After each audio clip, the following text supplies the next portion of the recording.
Hello, everybody, and welcome to another occasion of Fundamentalist Fails. It's Friday, and I feel great today. It's my favorite day of the week because I get to laugh and giggle at the antics of religious people and people with really weird beliefs that are definitely funny and kind of wild sometimes. Now, I will say I was going to do one on Gabby. I think it's Gabby Hanna. My wife gave me one of her videos, and she's come out with this thing. But unfortunately, last night when I was doing up everything, the thumbnail basically for it, my downloader program, well, as we say in Australia, it went arse up, cactus, knackered, like. It wasn't working, is what I'm trying to get across in very Australian terms. So I basically just had another video in my catalog, so that's the one we're going to do today. I think that I've got a few things to run through. I've got to remember what they all are. Now, first off, I've got a debate tomorrow, tomorrow night.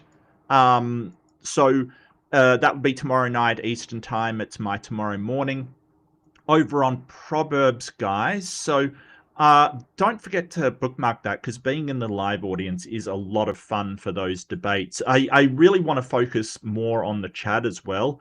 And I mean, it's Proverbs, guys. They're not exactly, heavy hitters or anything. But, I never underestimate a debate. I always do my best performance I can. So that should be a lot of fun. So do join me for that. There is also a friend contacted me on Discord and sort of said that they're starting a debate channel, and I really want to promote it. So it's called The Thought Experiment, which as a name, I absolutely love. But it is very, very new.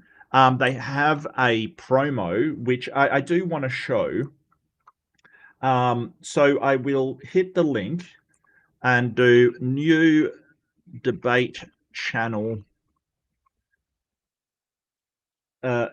new debate. Hang on, there will come a day I will be smooth and professional YouTuber, but that is not this day. Sorry, I've just got that Aragorn speech in my head. Please sub K, thanks.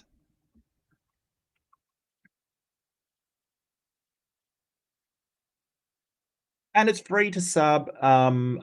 I will pin that message. That's going to be the message of the day, is that there's a new debate channel coming out called The Thought Experiment, where ideas enter the ring is apparently their thing. I'm not too sold on that, where ideas enter the ring. But yeah, it is a new debate channel. Let's bring back, debates like we used to have instead of these damn garbage fires that we're always seeing. I really would like to have decent debates. And as I said, it's a really good friend of mine that's starting it. He has asked me to moderate. Unfortunately, we're sort of trying to work out time. Time zones be hard, yo. Time zones be hard. You've got to understand. It's not easy being upside down. It is really not. Oh, I see that Skeptic Philosophies commented already. Hold on, I'll just share my screen so I can at least show you what I'm looking at. So let's see. Debates promo, yeah.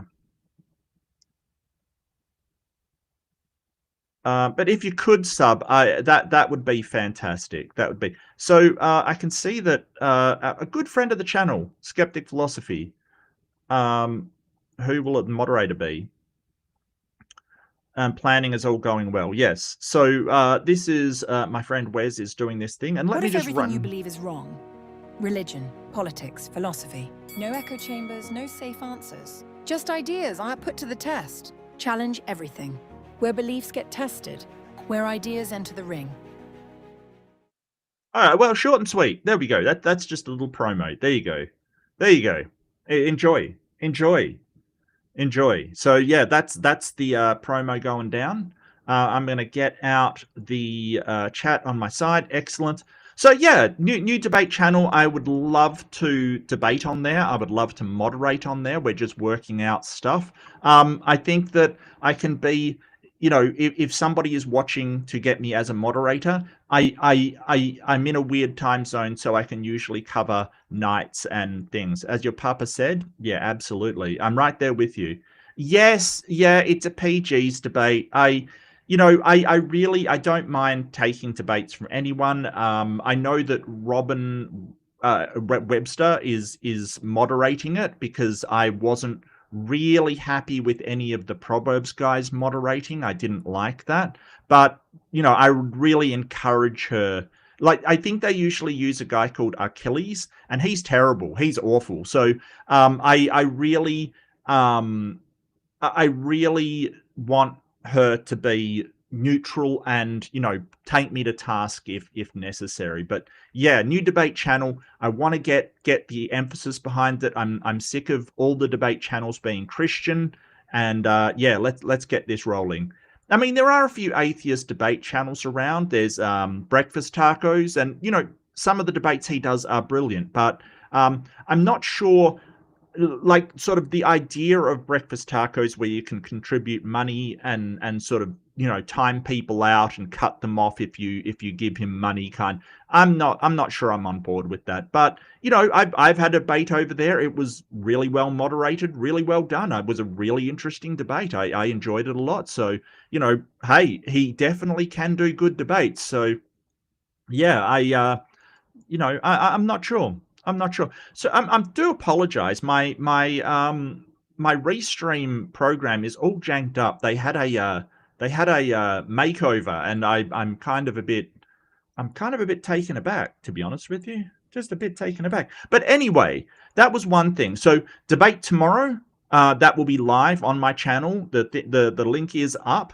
I will be a awesome host and link you because, hey, why not? Why not? Why not? I've got to do it for the people. And presumably you are people and not AI that has just taken over the internet, and I actually have nobody watching whatsoever. It's all just AI, and I'm AI. It's all just AI watching AI do AI. That's the future. That's where it's at. That's where it's at. I don't know who Cheech is, but look, Sapphire, if you do know someone that's starting a debate channel, I'm more than happy to debate. Like, I really am looking for debates. I do not like these blood sport debates, as the Crucible guys say, which is basically, them just being assholes, and they count it as a victory if they're a complete prick and you like quit, basically. What is that? I don't know what that is. Am I AI? Absolutely. Absolutely. All intelligence is artificial at this point. There is no organic intelligence at this point. I'm convinced it doesn't exist. But yeah, no, if you do want to, Saf, I'd really appreciate it. Get the word out. I'm looking for debates. I want to debate. I'm very cordial. I have a bald head. It's very shiny. If that's what you're looking for, I can reason occasionally. No, all good. I do want to. So let's get this started. Let's go. So this is from Animated Bible. Sorry, Bible Animations. I do apologize. I got that wrong. And it's basically every demon in the Bible drawn and explained. So as I said, I did want to do a Christian conversion story sort of influencer that is talking nonsense, but my downloader program it kicked up. It was working this morning, so it wasn't completely totaled, but it was not working last night. So this is what you got. I will do that next week, though. I do promise, because I got to go through, download it, cut it up. It's too long. So we will do that. We will do that. Trust me, bro. Trust me, bro. I'm a professional debater. It's weird when people call me a professional debater, because I feel that I'm not. And that's okay. What are you doing? What are you doing, Restream? Yeah, I don't want to be big. I don't want to be big. And get my face off the screen. That's not what I'm after. Okay. So this apparently is Satan's pyramid scheme. So yeah, watch out for that. Hang on, I'll just speed this up a little. But yeah, don't forget, before we start, to like, subscribe, share with your friends, tell everybody that you can, because we want to grow this channel, make some debates. I really want to this year to be a great year, and one of the things we can do is build up the community, and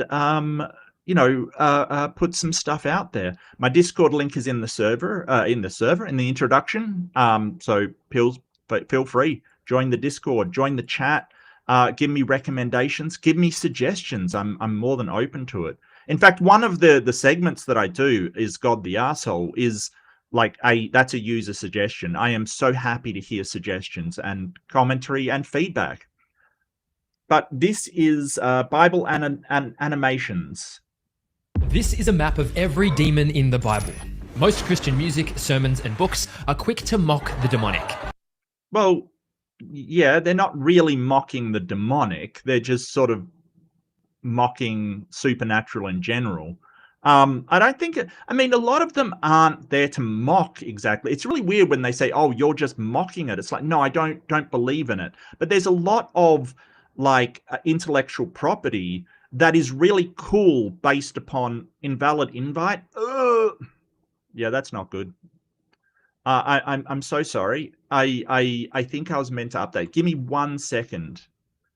Give me 1 second, and I will try to fix that. I will try to fix it. I do know. Where's my server? Where are you? Like I said, one day I will be a professional, great streamer, but today is not that day. There you go, Lil. I'm so sorry. One day I will get my act together, but it is not today. But it is not today. Discord server. Yeah, no, you're right. Well, we had some.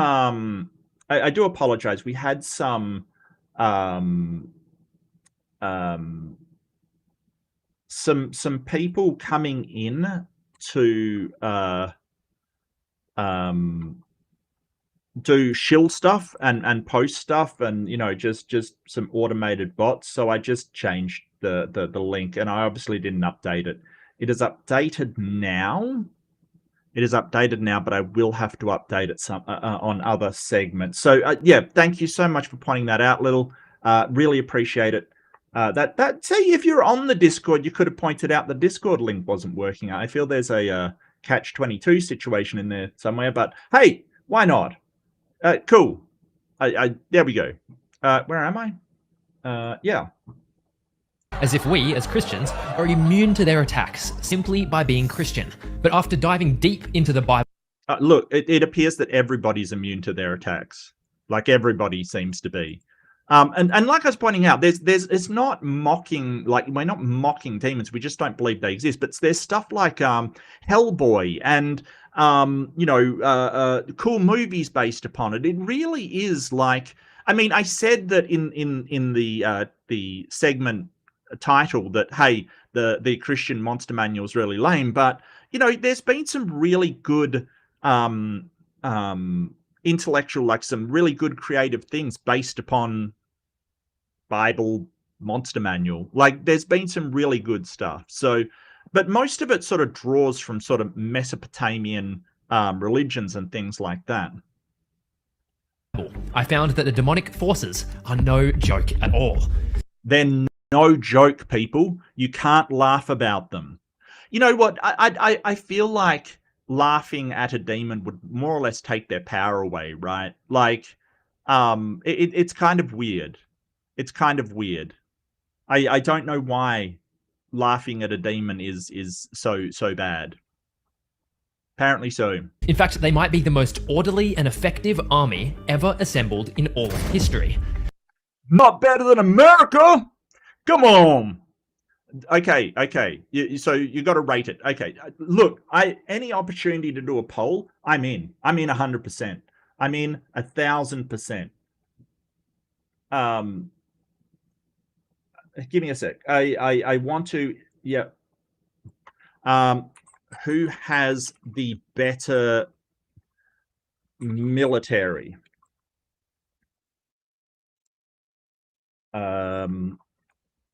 Demons. USA, baby.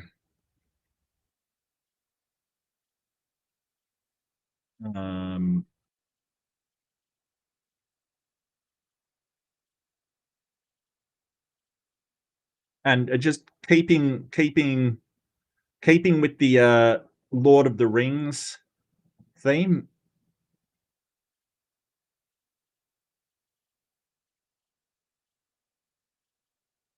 Is this the RFK food pair? I wish. I wish. I wish. And I don't use that term army loosely. Every demon on this map I feel like he is using it loosely. I feel like that's a loose usage of that word. fulfills a specific role, as if serving in a satanic military. There's demons who act as infantry, demons who create propaganda, and even double agent demons. Some can possess individuals, others can possess entire nations. Some operate behind the mask of a false god, but they all take orders from the one at the top. Okay, so what's the problem here? The problem here is when you start to say people are possessed and nations are possessed and groups are you're basically dehumanizing them. So realize this is the goal. It's not the goal, but it's one of the byproducts of this kind of theology that, hey, these look like people, but they're not people. And when you start to do that, when you start to say, hey, they look like us, but in actual fact, they are not human, that is the start of dehumanization, which has led to every single terrible thing that has happened. Like, for instance, in World War II, the Germans, they used to portray the Jewish people as literal rats. They used to basically animalize them, or pigs, basically. This is the same kind of dehumanization as people in the ancient era were saying, well, that nation isn't people, they are demons. They're not human, right? Because we have a tendency naturally to not want to harm other humans, right? Or most people with empathy. I'm not talking about sociopaths, psychopaths, people with no empathy for other humans, but most people don't want to harm others, right? They don't want to. The military, in fact, has found that when they sort of train people, that they have a tendency to miss on purpose when aiming for an actual person. This has been well documented that, hey, let somebody else, do it, basically. So regimes generally will dehumanize in order to overcome that, well, I don't want to hurt other humans. It's been prevalent. Like, you'll notice it in every single time when they are sort of trying to get an entire nation or entire group to be marginalized and attacked. They will portray them as not human. And Christianity has that, well, they're demonic. And you'll notice they'll do that for things like, trans people and gay people. They look human, they're demon possessed. They're not human, which is a problem. That, of course, is Satan. Now, you might think you know all there is to know about Satan, but in this video, you will learn some tactics that very few Christians ever discover. Yeah, because they're basically making it up. Look, there's very little information about demons throughout the Bible, right? They're mentioned a few times. Most of this is extrapolation and interpolation. It's basically them making stuff up around it. Like, they're basically like any people following some sort of interest, right? Like, they will create law, and this is what they are doing. And I believe that's Cerberus in the background. Wait, is that Cerberus, or is that supposed to be the like dragon with 7? No, that's the dragon with 7. What the hell is the dog? Is that Cerberus with an extra head? Extra 2 heads. It's a 5-headed Cerberus. Okay, looks like evolution works upon supernatural hounds of Hades, apparently. Not sure how that works, but hey, it's evolution. It makes sense. Let's see. Hound, Bible, multiple heads. They ripped that off. If there is a I don't remember any dog. The Beast of the Sea, 7 heads and 10 horns. Okay, maybe, but a hound isn't a beast of the sea. I'm so confused. Know all there is to know about Satan, but in this video, you will learn some tactics that very few Christians ever discover, or by the time they do, it's too late. FOMO, it's too late. It's too late. Is Christianity the original FOMO? Is that the original FOMO? That's Dr. Kip. Who's Dr. Kip? Oh, the dog? Yeah, fair enough, fair enough. I gotcha.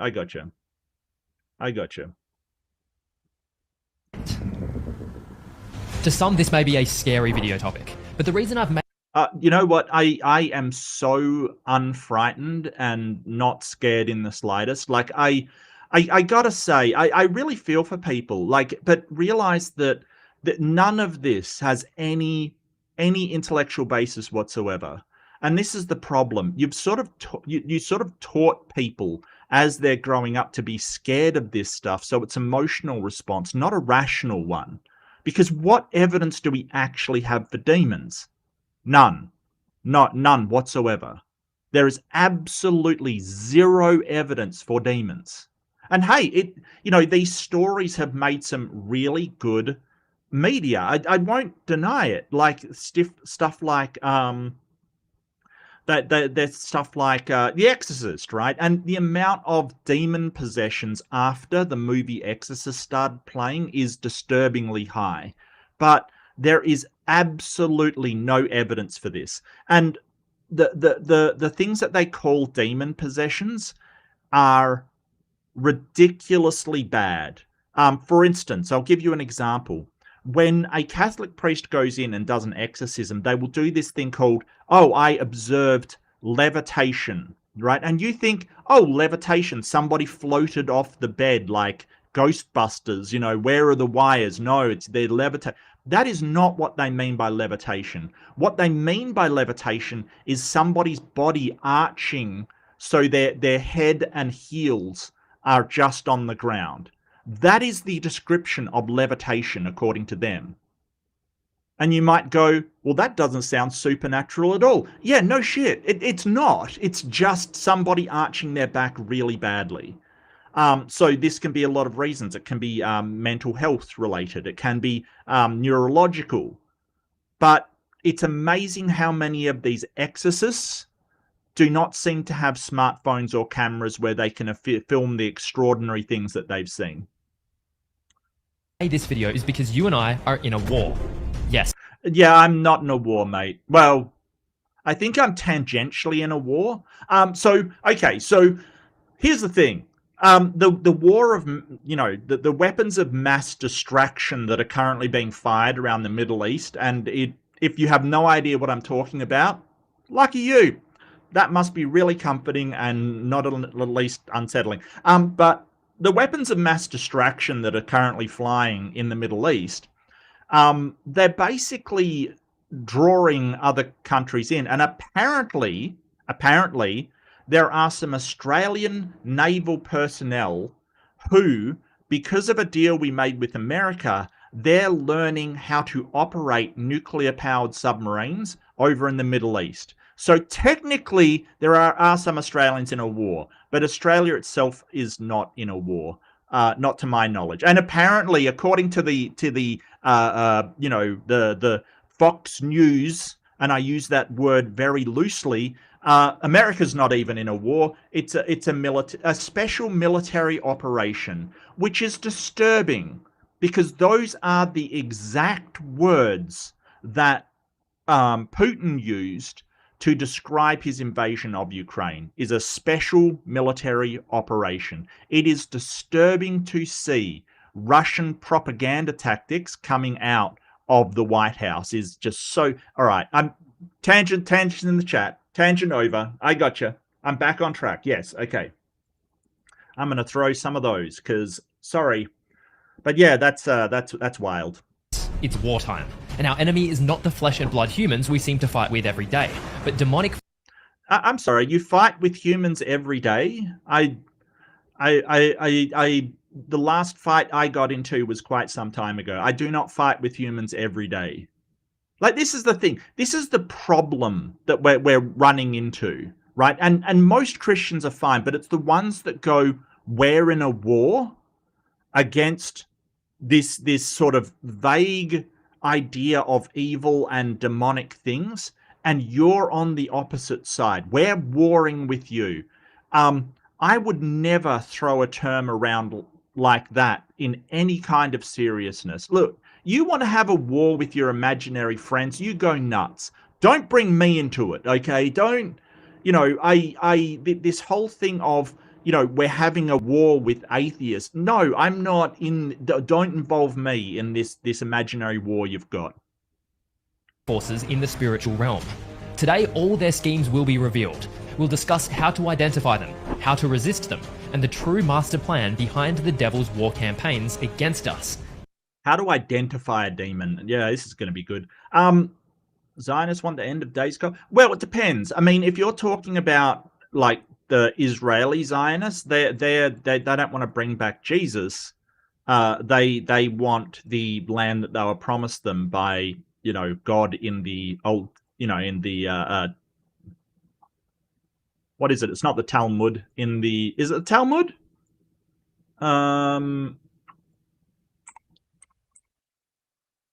What's the other one? Where's Dr. Kip when you need him?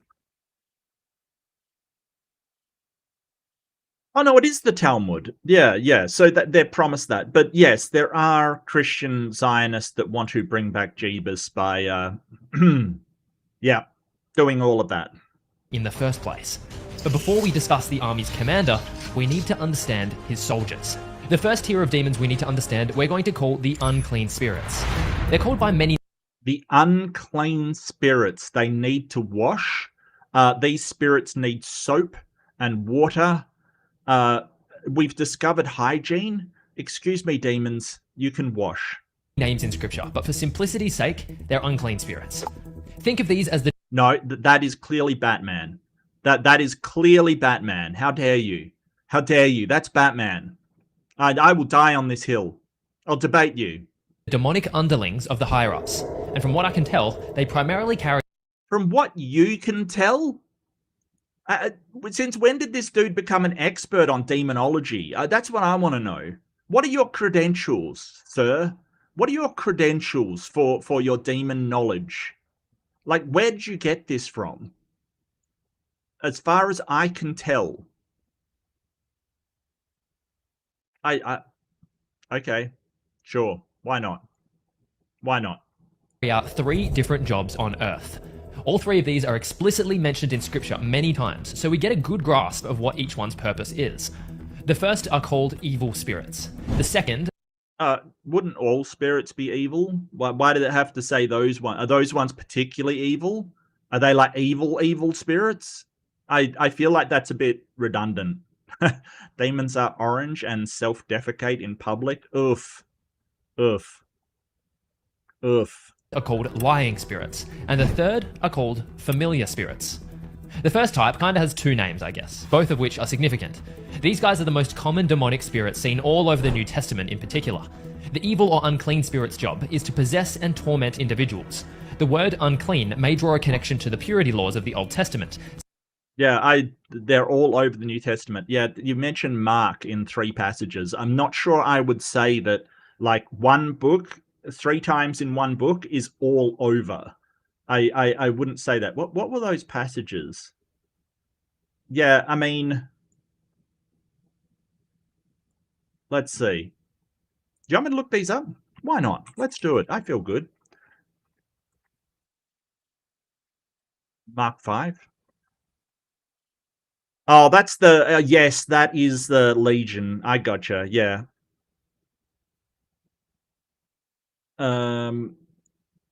1 to 13. Oh, you're not including the pigs in that? Okay. So it's one book, 3 times they're mentioned. Okay, I don't know what all over to him means. his source is ass. Yes. Yeah. So 3 times in one book is not all over as far as I'm concerned. To the purity laws of the Old Testament, signifying impurity and rebellion. This is illustrated in the Legion story, where a group of demons led a man to a graveyard, a place of uncleanliness according to Jewish law. They also request to be sent into a herd of pigs when Jesus casts them out. That's not really fair on the pigs, quite frankly. I feel like Jesus, being like God Almighty, omnipotent master of the universe, could do better than like shuffling them to another animal. Like, you know, he's a bishop moving a PDF, you know, priest around. You know, like, can't he do better than put them in pigs? What? And into pigs they go, driving them into the water where they drowned. Pigs, of course. Did they eat the pig? That's what. No, they didn't. They were Jewish. They couldn't eat the pig. The pig's unclean. Why did they have pigs if pigs are unclean animals? Was it for the manure? Was it for fertilizer? I'm not sure. Was it like garbage disposal? I'm very confused. Economic reasons. Okay. So this is just sort of an AI breakdown, but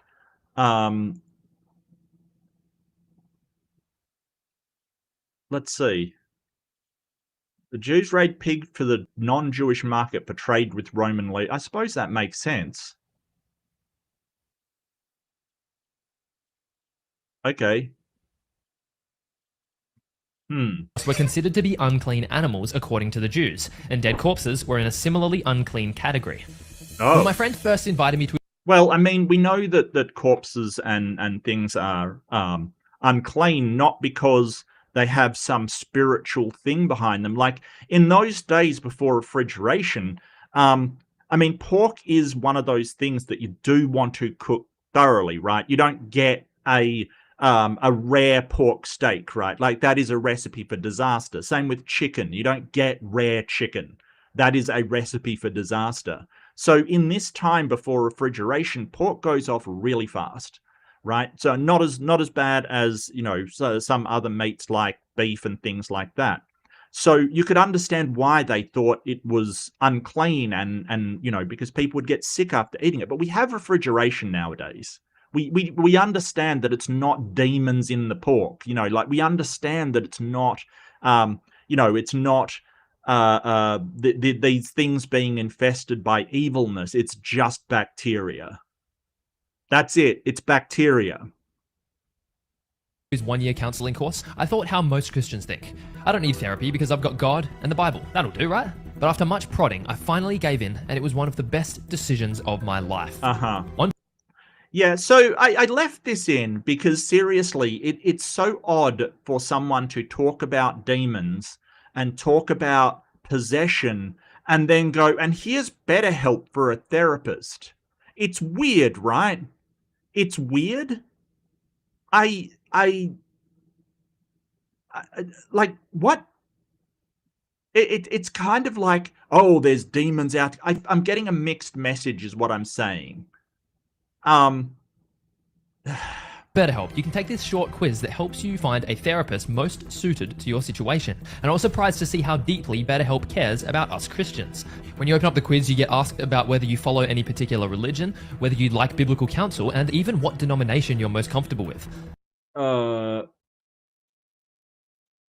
It better have atheist in there, or at least like other. Oh my god, it's just other. Why do people always assume you have a religion? It's kind of like, what religion are you? And it's like, yeah, you're kind of making an assumption there. I know, it's a petty grievance. I know, it really doesn't matter and it's petty. I'm going to say it. Like, why do people assume you're in some sort of religion straight off the bat? It's crazy. How deeply BetterHelp cares about us Christians. When you open up the quiz, you get asked about whether you follow any particular religion, whether you like biblical counsel, and even what denomination you're... Yes, I would like biblical wisdom. What the hell? most comfortable with. After my quiz, I got paired with John, a fellow brother in Christ, and scheduled a meeting right away. BetterHelp's goal is to make therapy accessible to everyone, and they've become the largest therapy service in the whole world. Yeah, but now we'll go back to convincing you that non-existent supernatural demons are real. Yeah. Yep. Yep. Yep. Yep. I just got to put some ironies in the chat. The irony is palatable. Providing professional, affordable, and tailored therapy in super relaxed online formats. Everyone should experience therapy, especially if you're a Christian. It'll help. Yeah, I agree. You should get therapy, but what I'd probably do is sort of go for empirical and tested scientific therapy, and not somebody who's going to reinforce your beliefs in demons and devils, because it's kind of odd that he's sort of talking about these possessions, which were probably mental health issues. Let's face it, a majority of the people suffering from demonic possession back in ancient times, or touched by God, probably just had mental health issues. Let's face it. And then he's going, oh, but get treatment for the, mental health issues. One of the main, almost central predictors for whether a young person, not old, but a young person has mental health issues is belief in demons. That is a predictor that they may have mental health issues because you're making them afraid all the time about things they can't see. It's not a good recipe for living a stable life. It just isn't. Help you grow closer to God and learn more about your own flaws and history. Honestly, guys, it will change your life. Check out BetterHelp using my link in the description or the QR code on screen today. The phrase evil spirit. Look, at the end of the day, it's good that he is sort of promoting, mental health rather than go see an exorcist, right? But any mental health professional should be going, well, if you think demons are real, they've got to push back on that and say, what makes you think they're real? And it worries me that any therapist would go, oh no, demons are real. They're totally real. Because, especially if something like they're hearing voices from them, that is probably schizophrenia, not demons. I'm not a medical professional, but that is more likely explanation. Indicates some wicked intent to harm the vessel they possess. It's common for a demon-possessed individual to experience physical... I'm sorry. Doesn't the sorry, One by Land, doesn't the the senior most medical expert in America have a brain worm? Doesn't he have a worm in his brain? Just asking, because I believe that is the case. Or psychological pain from the experience. We see this in Mark 9, where an unclean spirit is making this little boy mute. He experiences seizures where he foams from the mouth, and the spirit often tries to throw him into fire or deep water to have him killed. But what's interesting is when a demon is cast out, they seem... Yeah, so probably just, this is probably just, epilepsy. There was a famous case that was, they did a movie about... Like it wasn't a direct adaptation, but they did a movie called The Exorcism of Emily Rose. I can never remember the actual girl's name, but it was based upon an actual girl in Germany that had neurological epilepsy. So it was basically in her brain, not her nerves. It was basically she had this problem, and they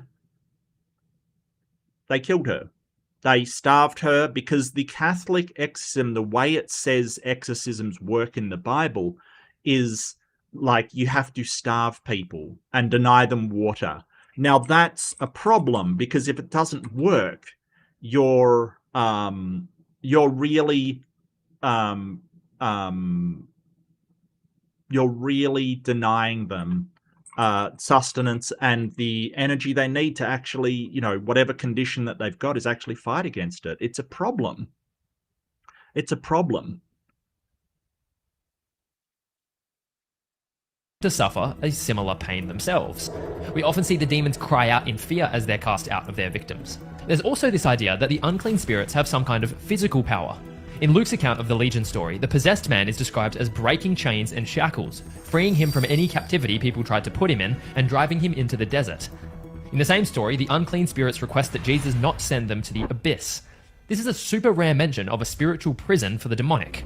We discussed it at length in this. Yeah, the music's wild. The Abyss. I think that was a pretty good, actually, film. The Abyss was a good film. I really enjoyed it. It was really, really good. Apparently, the shooting conditions were hell. Who's James Cameron? I think did that. Who directed The Abyss? James Cameron film. It was pretty damn good. It sort of. I think it sort of had a resurgence kind of thing, but apparently the conditions were absolute hell. And I think the lead actor almost died a couple of times, like almost drowned. It was shocking. But yeah, it was a really good film. Really good film.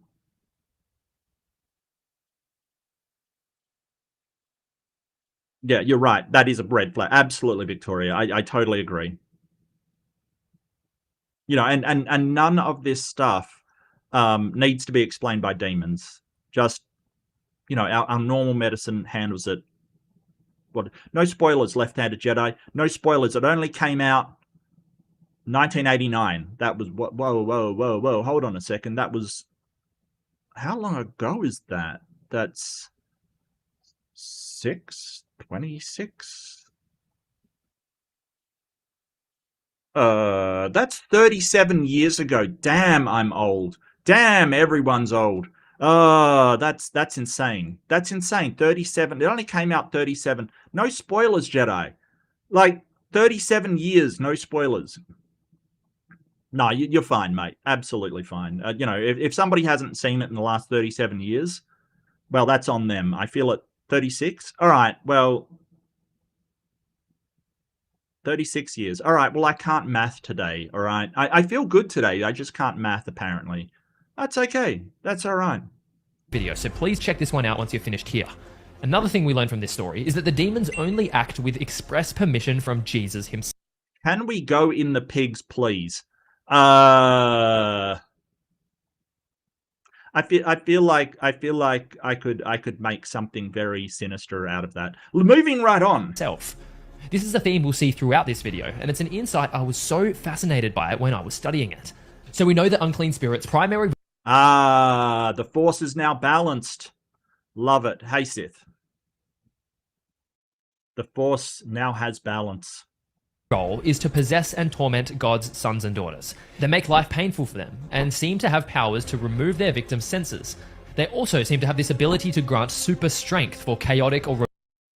Super strength. Super strength. Okay. So, are demons still possessing people? They would say yes. So what examples do we have of these possessed people having super strength? Well, the old, really dodgy people that say that they do exorcisms say they do.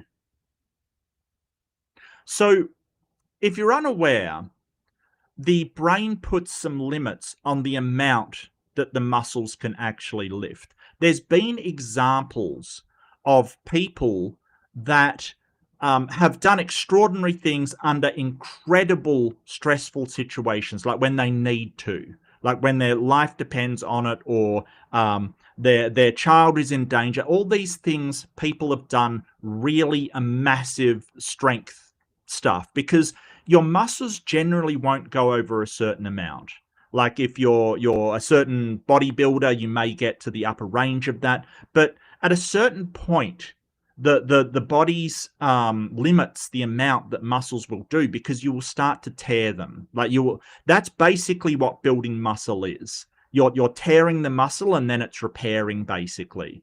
That's what working out does. It's essentially stretching and tearing them, and then it rebuilds better. But it has to stop before it actually rips the muscle from the bone, kind of thing. Like there's a limit to how strong you can be without doing serious damage to yourself. So evolution has developed this limiter that, hey, you can't do things above a certain point. But there has been examples of people doing insane things under, life or death situations. There has been examples of that, and they've sort of, basically had muscle ruptures and, hernias and things because the body is not designed to do that. But under insanely stressful conditions, a human may be able to do things that look super, but it's not. All it is managing to overcome that limitation that you have. Don't do it. It's gonna, you're gonna mess yourself up. You're gonna mess yourself up. Yeah, well-trained muscles can break the bones they're attached to. Absolutely. Yes, they can. It is a good thing that we limit the amount of strength that we can actually employ. Rebellious purposes, and we know that they can only act within God's express permission, and if they go beyond God's words, they can be locked up in the abyss. Okay. So listen to this for a second. They can only act within God's express permission, but they're sitting there running amok down on Earth. Why doesn't God, and causing incredible harm to humans, and God can't stand them apparently, he's got beef with them. So why doesn't he just go, I revoke permission for you to engage with humans whatsoever? Why doesn't he just issue a damn restraining order? If they can only act within his permission, then he must permit them to do what they're doing. This is where the craziness of it gets into you, because you're basically like, well, the demons, because God's omnipotent, the demons can only act within his permission and his allowance. So why does he allow it? Why does he allow it? If he hates what the demons are doing, and the demons can only act within his permission, then why is he giving them permission? What the hell? Like, this makes no sense at all. A spiritual prison for the worst of demonkind.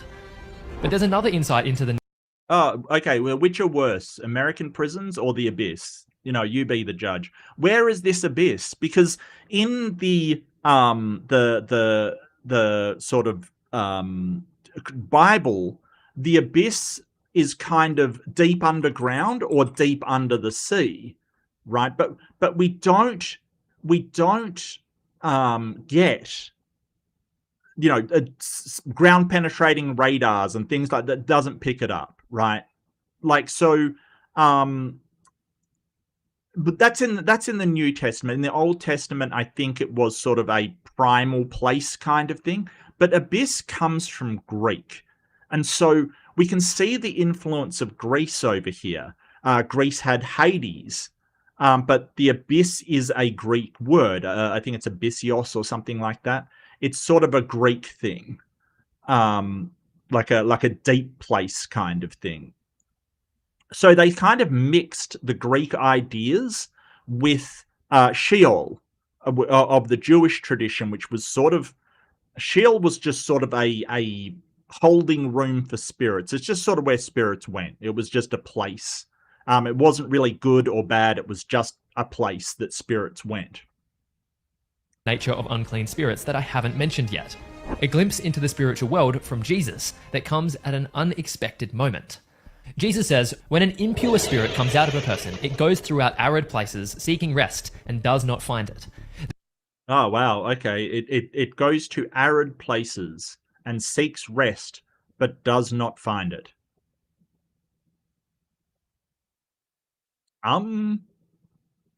Looks like Australia is just fucked then. Wow. We got a lot of arid places over here. It must be absolutely infested. Look, we've already got terrible animals. Don't give us the unclean spirits as well. Maybe the animals in Australia are unclean spirits.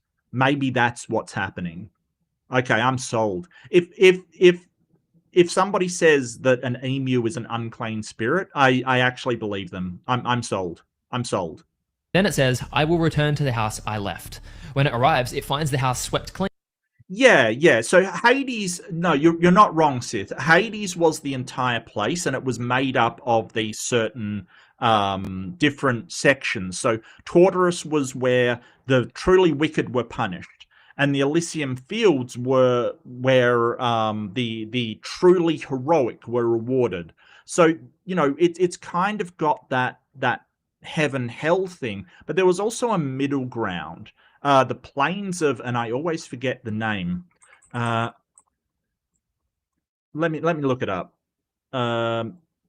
Asphodel Meadows. Yes. So the Asphodel Meadows was like just a neutral place where spirits, kind of like Sheol, where spirits just sat around and they forgot their lives and they just milled around. Dinosaurs are demons? How dare you? You take that back. You take that back. Dinosaurs are cool. Demons are not. Actually, demons are pretty cool. I got to admit. Hellboy was pretty good. That was pretty good. I would say it's pretty good films, plural. It was a pretty good original film, but yeah. And put in order. Then it goes and takes 7 other spirits more wicked than itself, and they go in and live there. And the final condition of that person is okay, so they go out to arid places, they find another 7 spirits, and then I feel like this is a demon pyramid scheme. Oh, the Stygian plains, was it? You're probably right. You're probably right. I always forget the name, Jedi. I always forget the name. Pterodactyl fossils. Well, the idea of the bat wings and horns and things like that. I believe that that's sort of a modern interpretation, or like not a biblical interpretation, right? Like it's sort of something that is not really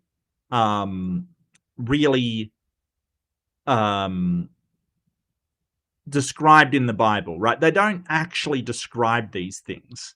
They don't actually say, hey, this is what they look like.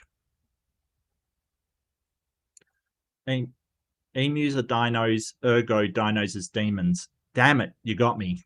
You got me. Wow. All right, wow, Saf, you got me. You got me. I have no rebuttal to that. I have absolutely no rebuttal.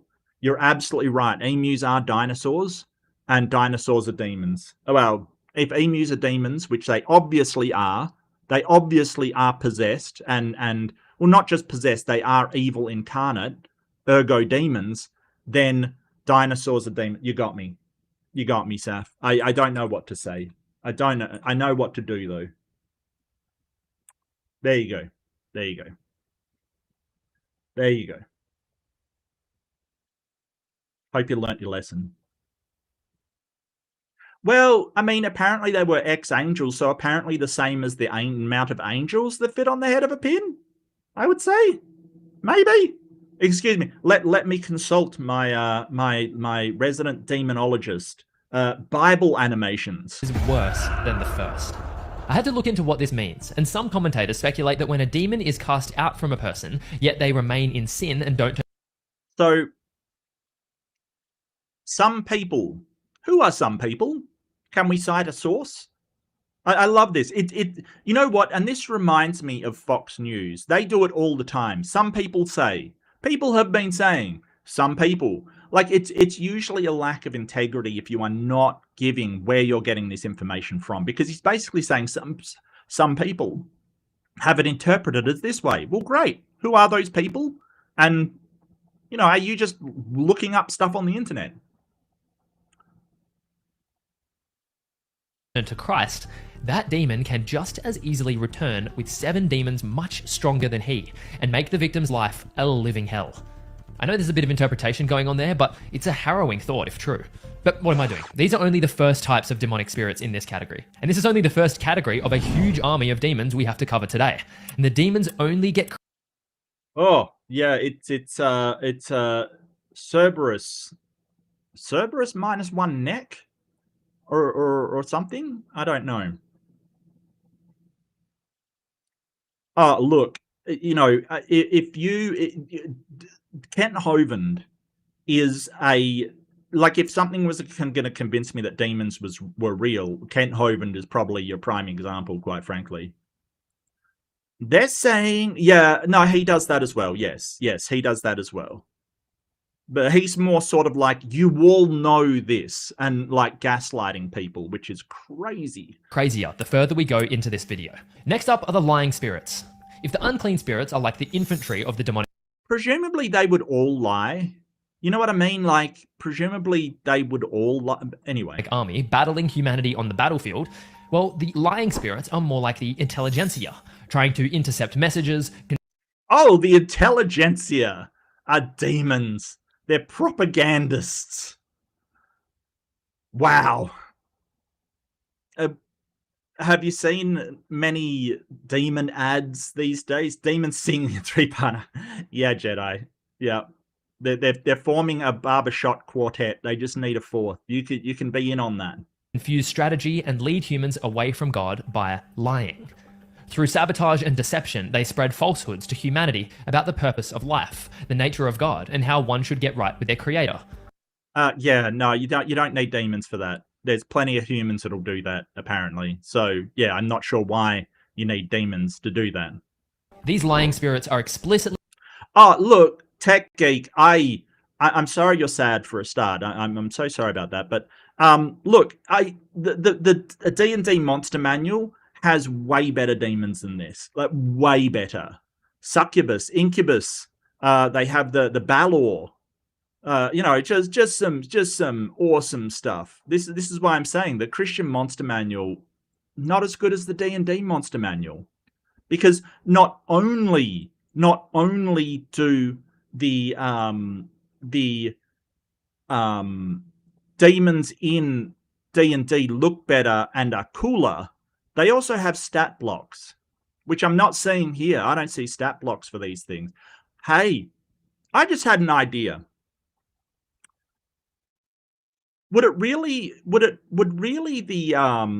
the Christians be confused if you made a tabletop role-playing game, which of course is demonic? We all know that, right? We all know that role-playing is demonic. If you did a tabletop role-playing game where you played holy apostles and members of the church fighting demons, do you think that would confuse the hell out of them? I mean, they'd obviously see it as blasphemous, but you could go, hey, I'm playing an apostle who is driving back demons. Would that be funny? I feel like that would be funny. Mentioned as being the ones responsible for spouting false prophecy. So not only do they create new religions, but they also attempt to distort God's word and deceive God's people. We see an example of this in 1 Kings, where we get an epic glimpse into the spiritual politics that I literally just learnt about last week. And how many hit points does Jesus have? Presumably all the hit points. Presumably.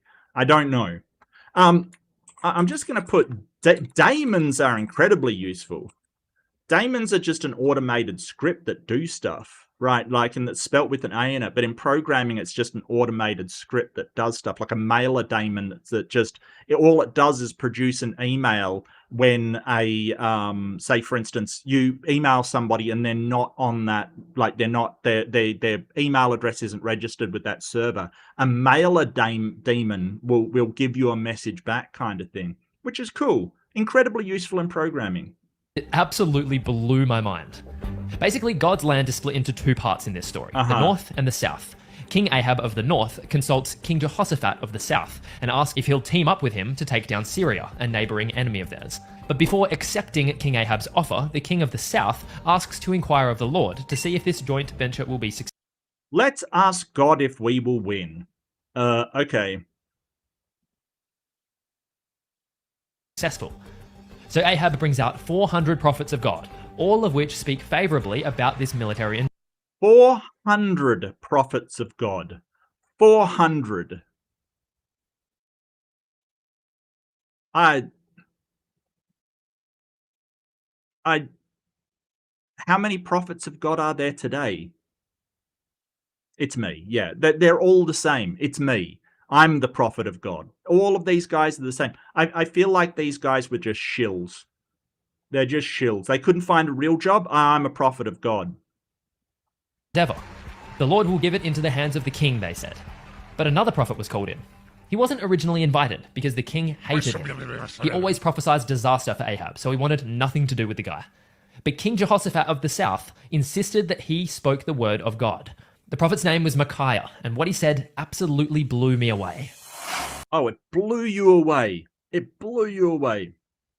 Micaiah said, I saw the Lord sitting on his throne, and all the hosts of heaven standing beside him on his right hand and on his left. And the Lord said, who will entice Ahab that he may go up and... Oh, look, it's biblically accurate angels. So this is kind of how angels are described in the Bible, like wheels with eyes and inside wheels with eyes kind of thing. And, 8 wings and stuff, like with eyes on all of them. It's really wild. It's really wild. Yeah. Prophets or prophets? Yeah, no, you're not wrong. You're not wrong. Look, Tech Geek, Linux, I was taken aback when I first started using it. It was dense. It was, it felt awkward.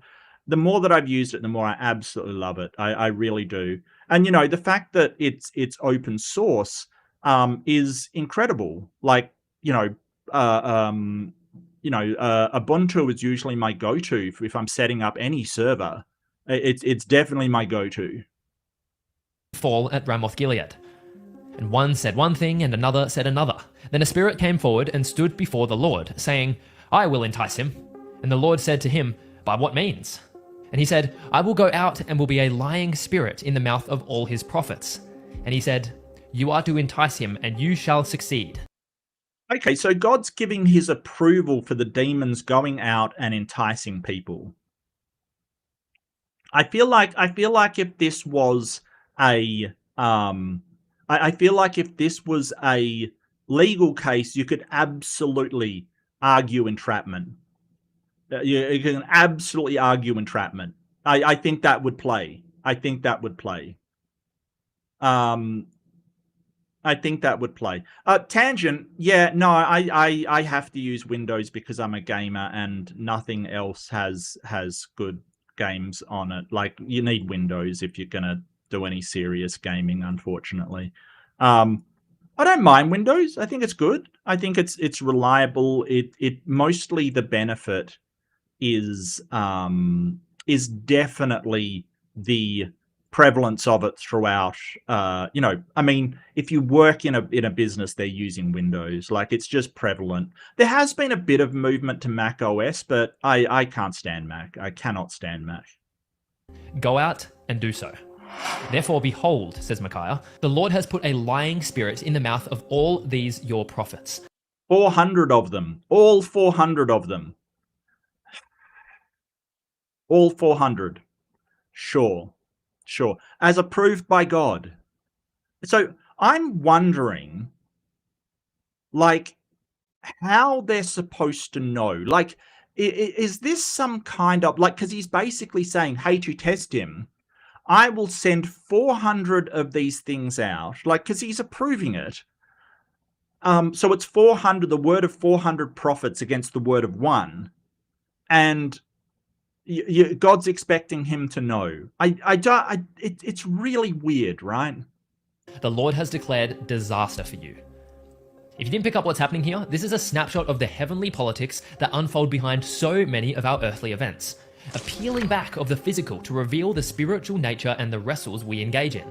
Ahab sees this battle as a simple task, but beneath it, we see a lying spirit is sent to deceive his...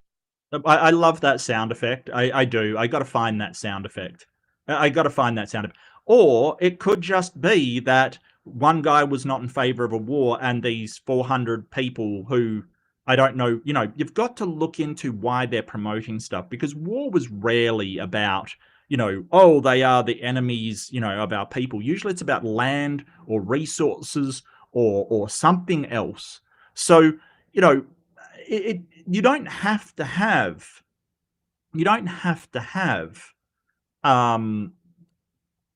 some kind of spiritual war behind things. It can just be that people are after crap. His prophets and produce liars, convincing Ahab he would have success. And we see that the false prophets themselves don't even know it. One of the prophets punched Micaiah in the face and said, "How did the Spirit of the Lord go from me to speak to you?" Basically saying that he's convinced the Spirit of God told him that Ahab would have victory, and God would certainly not change his mind. Can you see how deceptive these lying spirits are? So, that's kind of a dick move on God's part, because he's basically had these prophets that he talks through, and then he allows, he okays demons to go out and lie through them. So knowing that the king would believe the prophets, God knew that, right? He would know that ahead of time. He's basically going, yeah, I'm gonna send them out to deceive this king, and he will be deceived. That's my plan. And then blame him for being deceived by the, treachery that you brought about. I don't, like, what is this? This goes beyond entrapment. It is, maybe it's a sting operation. I don't, what the? are. But they are not confined to this story alone. John warns Christians not to believe every spirit, but instead to test them, to see whether they're from God, because many false prophets have gone out into the world. Paul expresses something similar to Timothy when he says that in the end times, some will devote themselves to deceitful spirits and the teaching of demons. Well, it also says in Revelation that God will send a powerful delusion to fool people. I'll just find which passages. I don't recall offhand. I believe it's Revelation, right?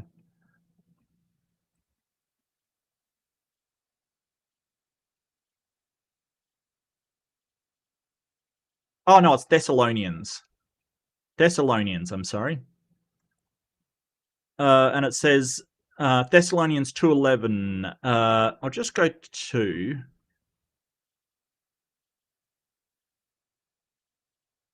Can I get a dark on this? No, okay. Hello, read full chapter.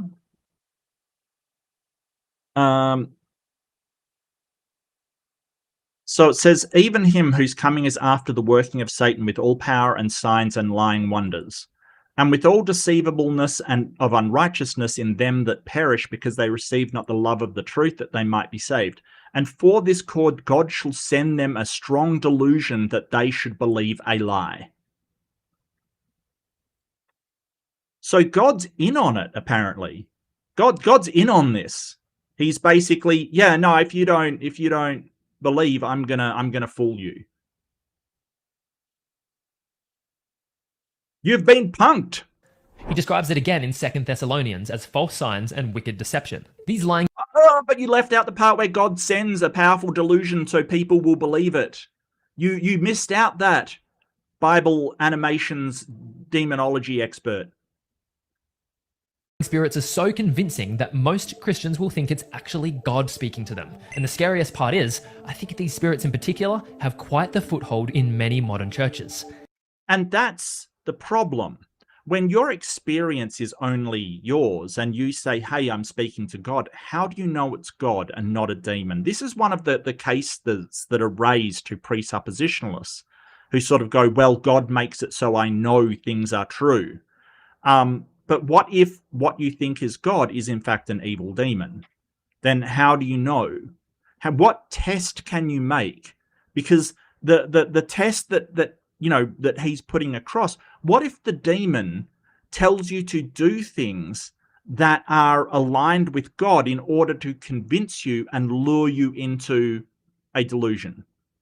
What if the voices that you are hearing are a delusion sent by God? How do you know? There's a problem there. And we Christians lack the discernment to test which is from God and which is from the devil. Oh, we'll expand a little more on this concept later in the video. For now, so how do you actually, what methodology do you use when you go, okay, I'm listening to God, God tells me to do this? How do you know that's God? Now let's look at the third type of unclean spirits, the familiar spirits. These guys are like the double agents of the demonic army. While most demonic spirits act in opposition to humanity, it seems some demons are willing to collaborate with humans. These spirits act by invitation and are generally granted access by humans partaking in witchcraft and the occult. This is why there's serious danger in playing with witchcraft. Okay. Right, and that's a good point, Saf, because you can sort of go, oh, well, God wouldn't ask me to do that. He does in the Bible. He asked Abraham to sacrifice Isaac. So it is completely in line with what God would do. So how do you know? But if you're saying, oh, but it told me to kill people, God's done that too. He's told prophets to kill people. There's a real problem here. Right, yes. So these are the invitation ones. Yep, you called it. Jedi called it. They know way more about it than I do. Absolutely. So this is sort of like, oh, well, they have to get an invitation. Why them? Why can the other spirits just do whatever? In 1 Samuel 28, the first king of Israel, King Saul, removes all the mediums and necromancers from Israel. A great call if you ask me. But he's got... I don't know. The necromancers are a pretty handy class, especially if you're getting into a lot of wars, you know. It's a pretty solid class. Look, there's no... Necromancers don't exist. I mean, necromancers do, like people that, you know, kiss the neck. But, you know, not people that raise zombies. Zombies aren't real, yo.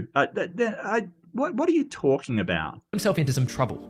He's being attacked by the Philistines, the enemies of Israel, where Goliath came from. He looks at the size of their forces and is utterly terrified. So he tries to consult God for wisdom, but none of his methods work. It's as if God is actively ignoring Saul. So he resorts to an illegal method. A method made illegal by himself. He seeks out a medium to call up his deceased mentor named Samuel. Saul visits the medium in disguise, and she refuses to bring up the dead because of the ban on dark magic. But he convinces her, and to her surprise, she actually brings Samuel back. I have not heard this story. I have not heard this story. I have not heard this story. First Samuel? Okay.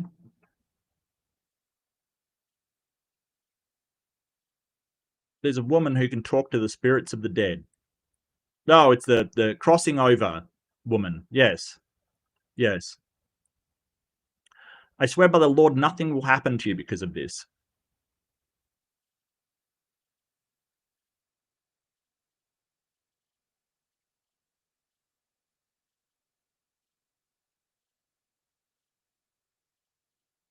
Wait.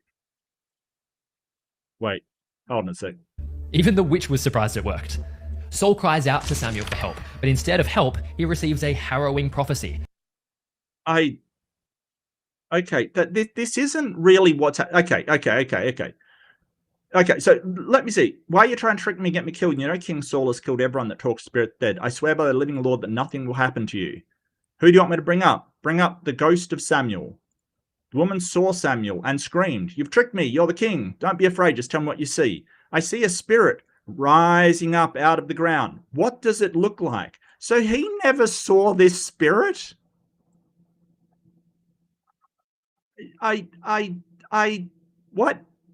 What? He never saw this spirit. I think he's been conned. I think he put money down and she's, you know, taken off with it. I think he's been conned.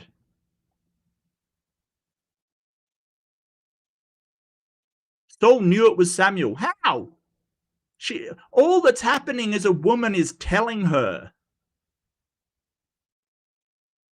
Like, what does Samuel look like? It's an old man wearing a robe. Oh, that's an exact description of Samuel. That's an exact description of the man who used to wear robes as the king or whatever. My ancestor. That's perfect description of them. An old man wearing a robe. That could only be one person. That could only be one person. Everything froze, but it's okay now. Or you were just bored. Look, it could be either. It could be both. They're not mutually exclusive. I'll tell you that right now. Like, seriously, he's been had. He's been suckered. This woman is off with his money and, you know, partying in Mexico. Like, seriously. The Lord has turned away from you and now your enemy. Don't ask me what to do, says the lady. I've already told you the Lord has sworn to take the kingdom from you and give it to David. And that's just what he's doing. When the Lord was angry with the Amalekites, he told you to destroy them, but you didn't do it. That's why the Lord is doing this to you. Yeah, no, how dare you not carry out the Lord's genocide? Tomorrow the Lord will let the Philistines defeat Israel's army, then you and your sons will join me down here in the world of the dead.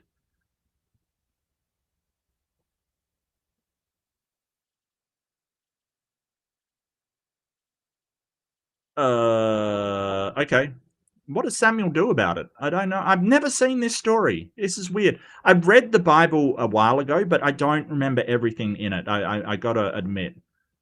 Okay. You know. Ghosts. Ghost story. What? Wait. I thought this was supposed to be a demon. When does he change into a demon? Okay, I'm really confused at what this has got to do with demons. I'm very confused. I'm very... Let's find out. He and his sons would die to the Philistines the very next day.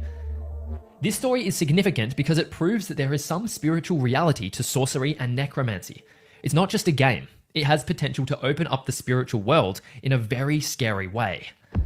The titles mediums and necromancers are used a few times throughout the Old Testament law, but the King James Version translates them to read, them that have familiar spirits, describing the familiar spirits almost like a pet to these sorcerers. There are a few warnings against consulting mediums in Isaiah. Yeah, but King James, I mean, that was only made later. That's not the original. Like, the King James is generally known by scholars as not that accurate. Isaiah, where the King James suggests that leaders would consult mediums and their demonic familiars for counsel. Now this is where things get scary, because once you allow a low-ranking demon in, he opens the door for many others, including one of the higher-ranking demonic beings. I'm sorry, but how is this, like, he consulted with... The demons didn't get Samuel, right? Saul, sorry. The demons didn't get Saul. Am I missing something? Did the demons get... I mean... You know, look, the whole thing is, oh, he was going to die the next day. Okay.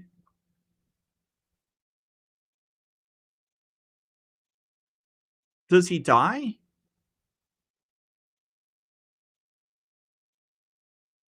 I am so confused at what this has got to do with demons.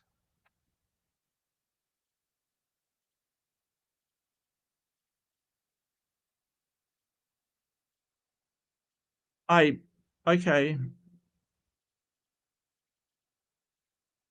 Did Samuel die?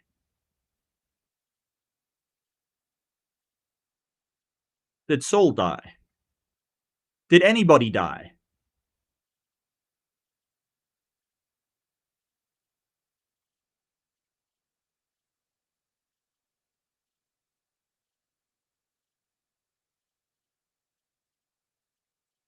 Oh, he died by suicide during a battle. Oh, I shouldn't really say that word. I'm going to be demonetized. All right, well, that's this stream over. Hope you've had a great time. I am joking, of course. Battle of the facing defeat and severely wounded by archers, Saul fell on his own sword. Okay. So hold on a second. Hold on. So you shouldn't consult with evil spirits through presumably old women who are taking your money for contacting the dead, presumably, because you will get killed in the same way and the exact same circumstance that you would have if you didn't consult them. And he wasn't killed because he consulted with a familiar spirit. He was killed because he didn't genocide the Amalekites for God. I don't get what this has got to do with anything. It doesn't even say it was a spirit or a familiar spirit or a demon in any way. It says it was Samuel. It was like so it's he just using it to say, see, supernatural things are real, and it's not just a old woman who is making things to contact the dead. I mean, if he saw the army and it's overwhelming, how could she possibly guess that he would be killed in battle the next day? I feel like this is... But before we can get to those guys, let's talk about a demonic species a little different to the rest. Ooh. One that isn't serving in the military. Is it the ice rather giants? It looks like the ice giants. Oh, Thor, father, save us from the ice giants. Used by them as a weapon of war. Oh. Oh, it's not ice giants, it's the stupid Nephilim. I don't know why the Nephilim are demons. I don't know. If you've watched our Afterlife video, you'll remember our discussion on the Abyss. It's basically a huge bottomless pit, some believe to be located in the sea, where rebellious demons are locked up, separated from the physical realm, and unable to torment humanity any longer. Yeah, strange that James Cameron hasn't been able to find him. You know, maybe it's in the Mariana Trench. Look, we don't know a lot about Deep Ocean, I will admit, but I have doubts there is an endless pit down there filled with demons. Just in the same way I have doubts that Cthulhu is actually down there in the city of R'lyeh waiting for the end of the world to rise up and conquer everything. Like, it's just... What? As we've established, demons are not permitted to act beyond the express permission of God Almighty, and the idea is that any demons who do act beyond God's permission are punished by being locked up in the Abyss. Remember how Legion was terrified of this place and begged Jesus not to send them there? Well, that fear was for a good reason. But what did these demonic rebels do to get themselves locked up like this? Ooh. Surely all demons are worthy of this sentence. Yet so... Well, I mean, apparently all demons are doing this with God's permission. Right? Violently tormented man for years, abuses a child, throws a boy into a fire to kill him. So many roam free. Well, after looking into it, I discovered that there may be a connection between the Abyss and the Nephilim, a half-demon, half-human hybrid born in the early chapters of Genesis. Yeah, I believe so. And I think there's also problems with being that big and bipedal. Because, you know, like even a very tall human will have problems if they're too tall. Like there's just, you know, sort of anatomically it doesn't make sense. When the sons of God came and slept with human women. This is the second demonic being on our list, but it functions slightly different to the other ranks in Satan's army. The creation of the Nephilim may be the only example of scripture where demons explicitly go against the word of God. But I want to focus in on what their sinful rebellion produces, the race of giants known as the Nephilim. Now, most scholars believe the Nephilim to be half human, half demon, but in my research, they didn't really fit into the satanic military system. Oh, your research. Your research. Your research. What research is that? So Nephilim are tieflings. Apparently so. Apparently so. Look, I think tiefling are cooler, to be honest with you. I like the horns and the tail rather than just being, you know, giants. I like tieflings a lot better. That was until I realized what their true purpose was. Their conception was a strategy from the commanding officers to destroy humanity from within. It's as if the demonic army had planted a bomb designed to wipe out the faith of all the people, to sever their connection between man and God even further. Okay, so hold on. So the Bible says, do not visit the sons of the sins of the father upon the sons. But the Nephilim are evil and horrible because their fathers were demons.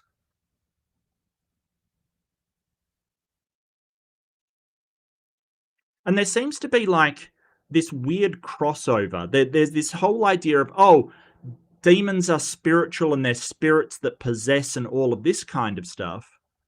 And they're also physical.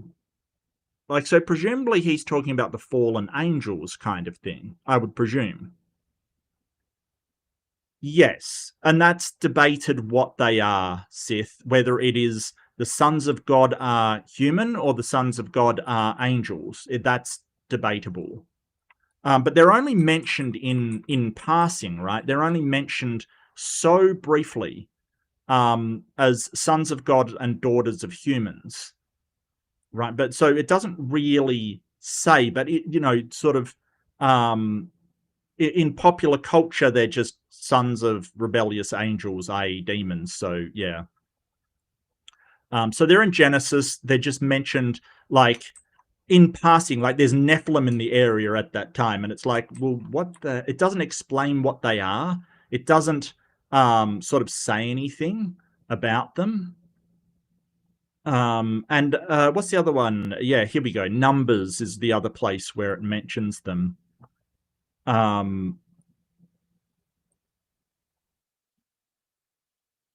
Yeah, you know, it doesn't really say. We see this come up in Numbers 13, when God's people are on the cusp of taking the promised land, but 12 spies who were sent to scope it out report that there are giants occupying that place. We're talking huge beastly dudes. They compare themselves to...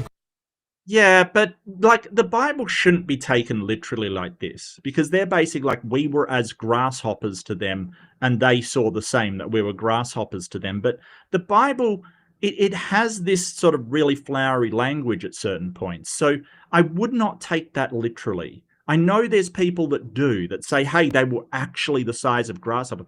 I don't think that that is the case. I think they are just being hyperbolic.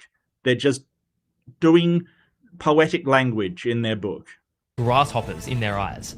In fact, only 2 out of the 12 spies have faith that the Lord would deliver their enemies into their hands. The other 10 convince the rest of the people to turn against the 2 protesters and stone them to death. This is how effective the creation of... Because later on, and I want to find this, because later on they say the land we pass through is explored and is exceedingly good. Right? If the Lord is pleased with us, he would lead us into that land, a land flowing with milk and honey, and will give it to us. So that's Numbers 14, right? So the Nephilim are in Numbers 13? Yeah, okay. Okay, just give me one sec. I'll just pull this up.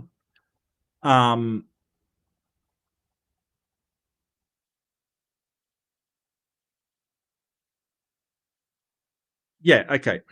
So they're saying the land we explored devours those living in it. All the people we saw are of great size. We saw the Nephilim there. We seem like grasshoppers in our own eyes, and we look the same to them. But they gave Moses this account. We went into the land which you sent us, and it does flow with milk and honey. Here is its fruit. Like, does that actually mean there's rivers of milk and honey? No. No. It's hyperbolic language. So, you know, it really is like they were probably just really big people. That doesn't mean they were giants. They're using hyperbole. The Nephilim was at destroying the faith of God's people. But ultimately, the faithful prevailed, and God kept his promise in wiping out the giants and giving his people the land. I wanted to talk about the Nephilim briefly. 1, because we're planning a full video on them soon, and 2, to highlight an example of a... Oh, I don't know you could get a full video on the Nephilim. They're barely mentioned. Much of it would be, you know, material pulled from his ass again. Strategy of Satan. The Nephilim's creation was a sinister scheme designed to poison the image-bearing bloodline of humanity for good. This strategy is... Was it though? Was it?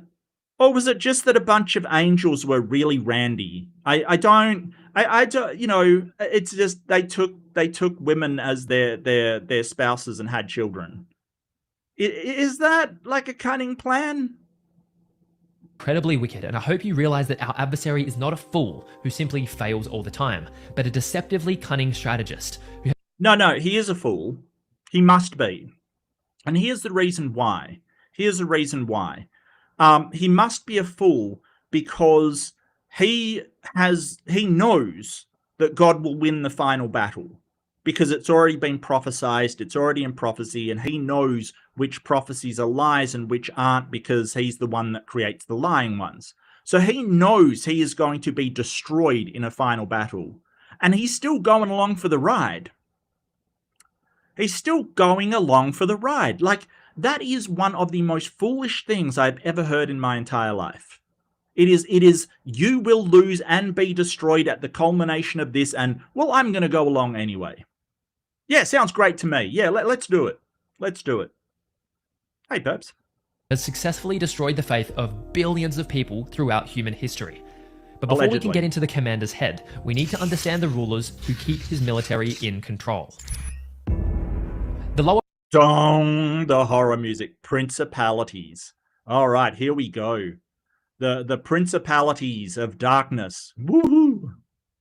ranking demons dominate, control, and have responsibility over individuals. These demons, however, control entire nations. And yeah, like I said at the start, this is the dehumanizing. So when you've got to attack a neighbor, you know, it's not just, oh, those people have offended us. It's they are controlled by demons. They are demons. This is dehumanizing, and it is the #1 go-to for any warmonger since the beginning of war. Dehumanize your opponent, make them evil, then you can do whatever to them, and people think that it's just and right. If unclean spirits are the infantry/grunts, lying spirits are the propaganda hackers, and familiar spirits... Oh, hackers! Hackers now, are they? Hackers. Hackers. So lying spirits are the ones that are hacking the planet, I presume. Aye. Spirits are the double agents. These spirits are the captains. I'm sorry, I just can't get over that. They're hackers. Yeah, I'm just imagining this demon on a keyboard. Or two of them on a keyboard. Oh, let's hack him. Of the unit. Think lieutenants or overseers governing different squads and branches of the enemy's forces. The politics, principles, and general... Yeah, no, I know, Perp. Yeah, absolutely. No, I'm right there with you. But what he wouldn't be doing is trying to raise an army and, like, try to, I don't know, undermine the god that definitely will win, and he knows he will win. It just seems like a pointless exercise. Like, yeah, I would believe it more if you know, they said, hey, the devil just knows he'll lose, so he's just going to go out and get smashed. You know, like, I buy it. That's plausible. But that he's raising an army to challenge a god he knows he's going to lose against is a bit weird. Direction of these nations. Yeah, I know, Tech Geek. Yeah, no, I know, mate. I know. And that is one of the instances. That is one of the propagandist tools to make people hurt other people. Is one of those. And I brought up the Jews in World War II. They were portrayed as rats or pigs or some horrible animal. They were portrayed as less than human. And we've got to be wary. I do not hold with demonization of anybody or dehumanization of anybody. It's not a good thing. And one of my pet peeves is people saying, like, oh, they're an NPC. That's just another case of dehumanizing, right? Like, that is just the same principle keeping on going. Fall under these demons' sway. The next rank of demons will... Oh, and hey, there's Robin. Robin will be, as I mentioned in the start of the video, Robin will be moderating a debate for me tomorrow night for you. But yeah, it's going to be great. Come and drop in live. It will be a debate for all time. Law are called the principalities. In Daniel, we have this fascinating... And Robin, yeah, you know, I want you to be fair and hold me to account if I'm being a douche. Like, seriously. Definitely crack down on me if I'm doing something wrong. And I will say that straight up. I don't want to be favored in the slightest. I want a fair engagement. Fascinating story where an angel delivers a phenomenal insight about a spiritual war raging invisibly before our very eyes. Okay. I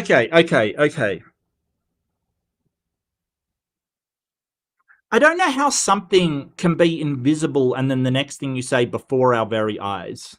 Is this a usage of invisible that I don't understand?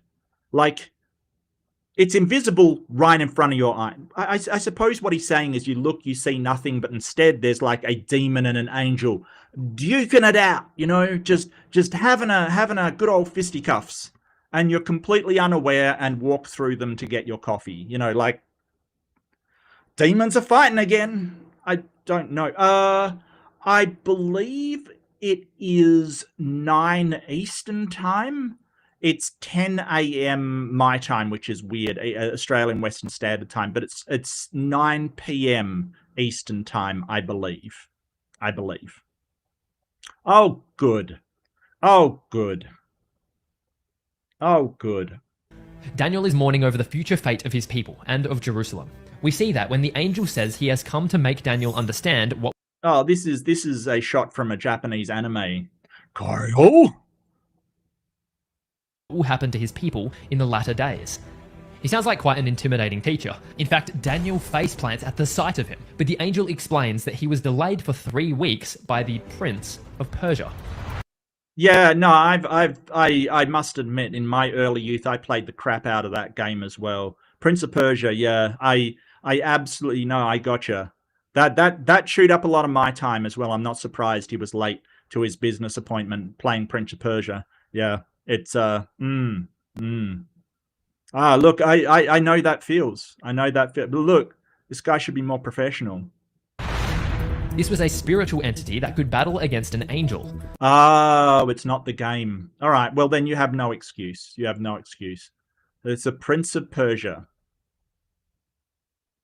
It was only after getting backup from Michael, the Archangel, known as the Prince of Israel, that the message to Daniel was actually able to be delivered. I feel like they're just going Israel good, Persia bad. I mean, Israel was fighting with Persia for ages. And I feel like this is just a, yeah, sands of time. Thank you. Somebody got the reference. Oh, thank you. I really appreciate that. I really appreciate that. I am looking for more debates. I really am. And hopefully debates which are well moderated with, you know, well-constructed rules so we can actually debate and not just have a senseless argument. But yeah, thank you. Oh, Skeptic Haven rated. Oh, thank you so much. Thank you so much. Oh, I really should close up that poll. Thank you, Skeptic Haven. I don't know what you. Thank you, skeptics. Yeah, if you'll get rid of that thing, I'm sorry. I'm sorry. I do. Right, right. Well, apparently they're not only invisible, they're intangible because you never bump into demons and angels yelling at each other.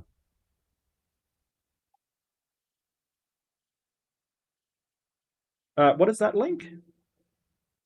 Oh, no, Robin, come on now. Come on.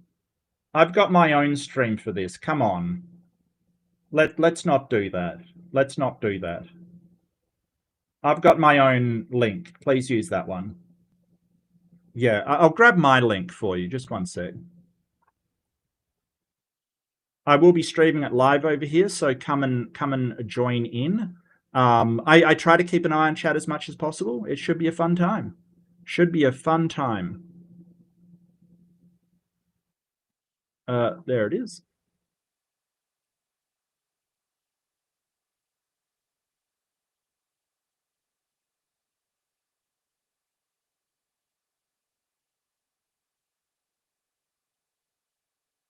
Robin, seriously, stop. What the hell?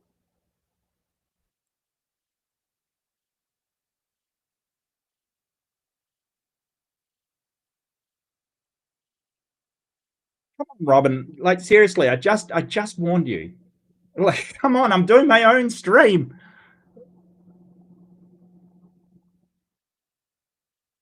All right, I'll close up that thing. Who has the better military? Gondor, absolutely. Absolutely. No, this is the correct answer. Because the demons don't have an army of the dead that they can send out and slaughter all of the orcs. Yep, correct answer. Correct answer. No. The one that I've put in is my link. The other one was like Proverbs guys, and to be honest with you, I'm doing a debate on their channel. I don't need to advertise for them. That's fine. That's fine. All right, back to the totally biblically accurate angel who is talking now. But this messenger angel says he can't stick around for long because Michael needed backup in the cosmic brawl, since the Prince of Greece would soon be showing up. Yeah, so these are just sort of nations that Israel doesn't like. The Prince of Greece, the Prince of Persia. Another demonic prince, making for a 2v2. Two demonic princes against one angelic prince and some random messenger angel. Hey, don't you diss the random messenger angel. Excuse me. Are you saying that like these demonic princes showed up and this messenger is just like, oh, I got a message to deliver, Audi. Like, bet. I gotta go. See ya. Apparently so. Who won? Who won? Can we know who won? Did anybody win? Everybody lost, didn't they? Yeah, no, everyone lost. To figure out what these princes do, we have to make a striking comparison. The only other prince we have in this immediate context is the angelic prince. I feel like if they can handle the Nazgul, they can. Do they still get Gandalf? Is my question. Do they still get Gandalf? Michael. We see he is charged with Israel's protection, and he also has other responsibilities spelled out in this exact book. In the next couple chapters, 11 and 12, Daniel is told about the future of his people. He's told that Michael watches over those in Israel whose names are written in the book of life. As the angel says here, at that time Michael shall stand up, the great prince who shall stand watch over the sons of your people, and at that time your people shall be delivered, every one who is found written in the book. As you can see...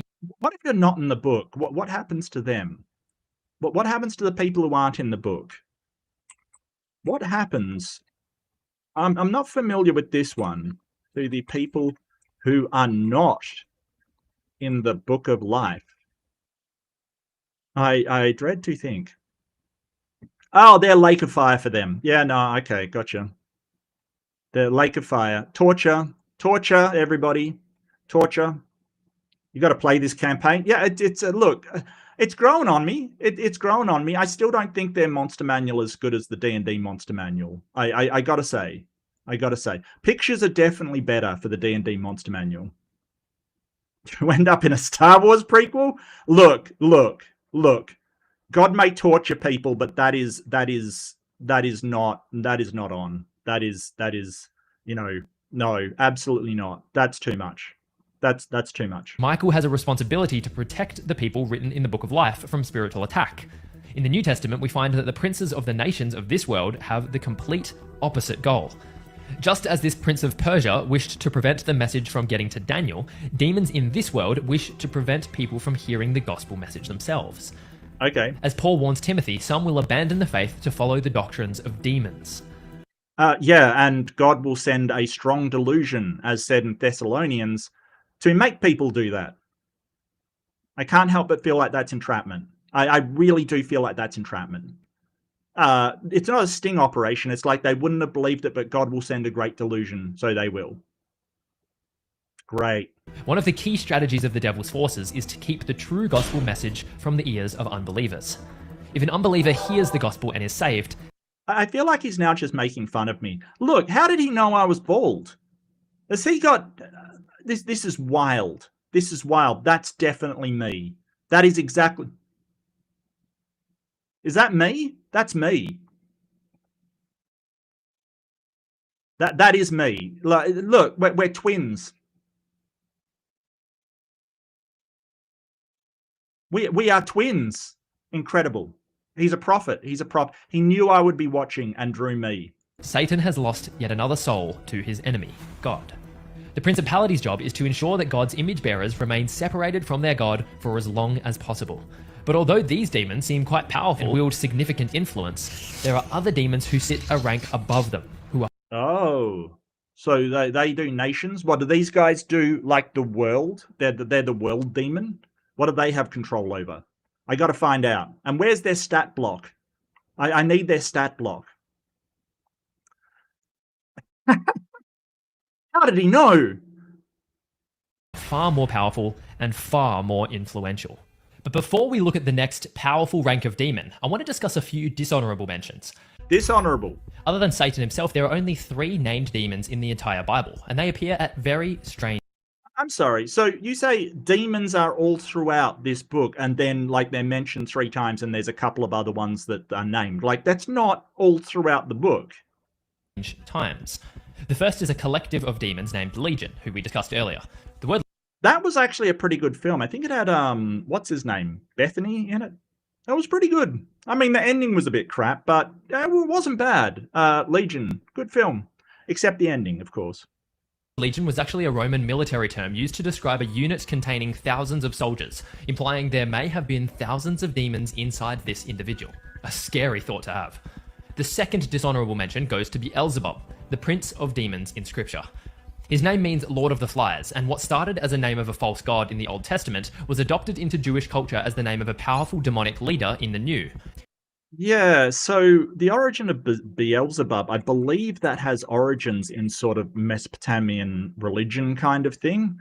Um, like, it's sort of the area has all these gods just worshipped by different ones. Let me look it up. I don't want to get it wrong. Yeah, so it was a Philistine god worshipped in Ekron, later adopted by some Abrahamic religions. It's associated with the Canaanite god Baal. Now, Baal. That is sort of the Wikipedia sort of breakdown. But yeah, a lot of these sort of demons that they referred to, they're just other religions, basically, other people's gods. Like, if you started saying, "Hey, Buddha is a demon," it's sort of like, well, not to those people, and they might be saying yours is the demon. It's really weird.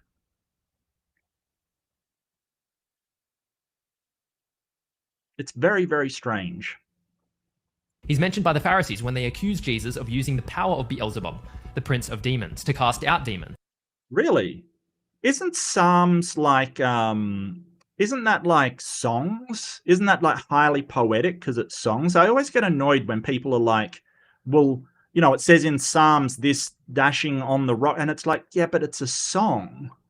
It's meant to be poetic and artistic. It's not like, if there's anything in the Bible you probably shouldn't take literally, it is Psalms, right? Isn't that just a song? Psalm 91. Psalms 91.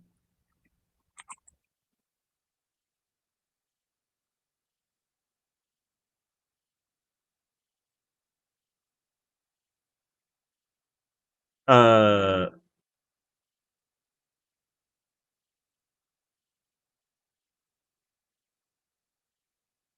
where is it?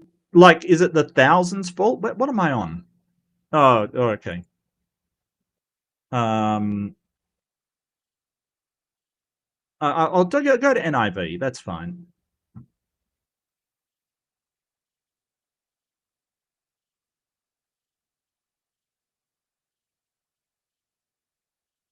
He'll spread his wings, keep you secure.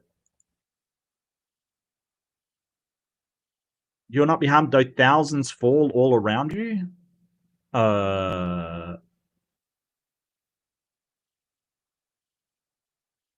I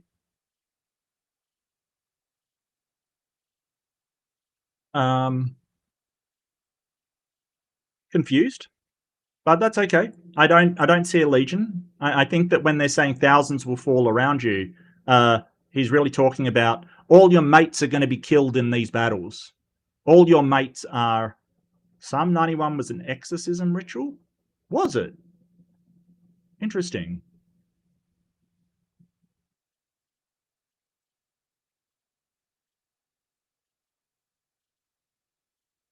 Interesting. I mean, I'm just an average Joe, but to me it sounds like he's saying, "Hey, everyone's fucked except you. Everyone's screwed, but you'll be okay, mate."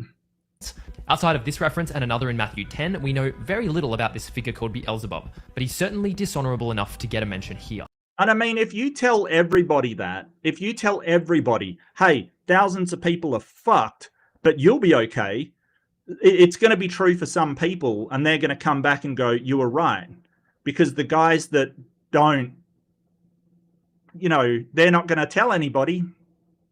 The third dishonorable mention goes to Apollyon, the Angel of the Abyss. We spoke about this guy in the Afterlife video, which you should definitely check out afterwards. But scripture says that in the end times, the Angel of the Abyss, known as Apollyon, will be given the key to the Abyss and will set free a multitude of demonic locusts to torment the rebels on Earth. Is that MAGA? That's MAGA, isn't it? Did MAGA come from the Abyss? Pretty insane vision, if you ask me. But these demons pale in comparison. Yep, there's a that's a Trump voter if ever I've seen one. Absolutely. You can just see him screaming, "Woke!" Absolutely. That's To the forces we see in the next rank of Satan's demonic military. The next rank of demonic officers are called the rulers and powers. These guys carry significantly more influence than the principalities below them and have a different objective entirely. I don't think this hierarchy is actually listed in the Bible. Like, Kip can correct me if I'm wrong, but I think that this is all stuff that the church has sort of interpreted from what they read in the Bible. Like, none of this stuff is sort of portrayed as, hey, this is the structure. This is all stuff from the church. Where the principalities seem to be tasked with separating people from the true God, the rulers and powers set out to rob God of the worship due to him by claiming it for themselves. I know. Before I go any further, I need to ask you a question. Oh, we've got a question. Okay, everybody put on your game face. We've got a serious question from a serious man who does some seriously pretty good cartoons, actually. He's not a bad artist. Idolatry might be the most common sin to mankind. Idolatry. Okay, that's not a question. Pretty much any time we put something in our lives over God, that's considered idolatry. That's everything. I pretty much put everything in my life over God. I don't really, because I don't think God exists. So I might think of God as a concept, but I don't really think of it as anything to evaluate and prioritize in my life. But in other religions, and particularly in Bible times, idolatry looked quite different than it does today.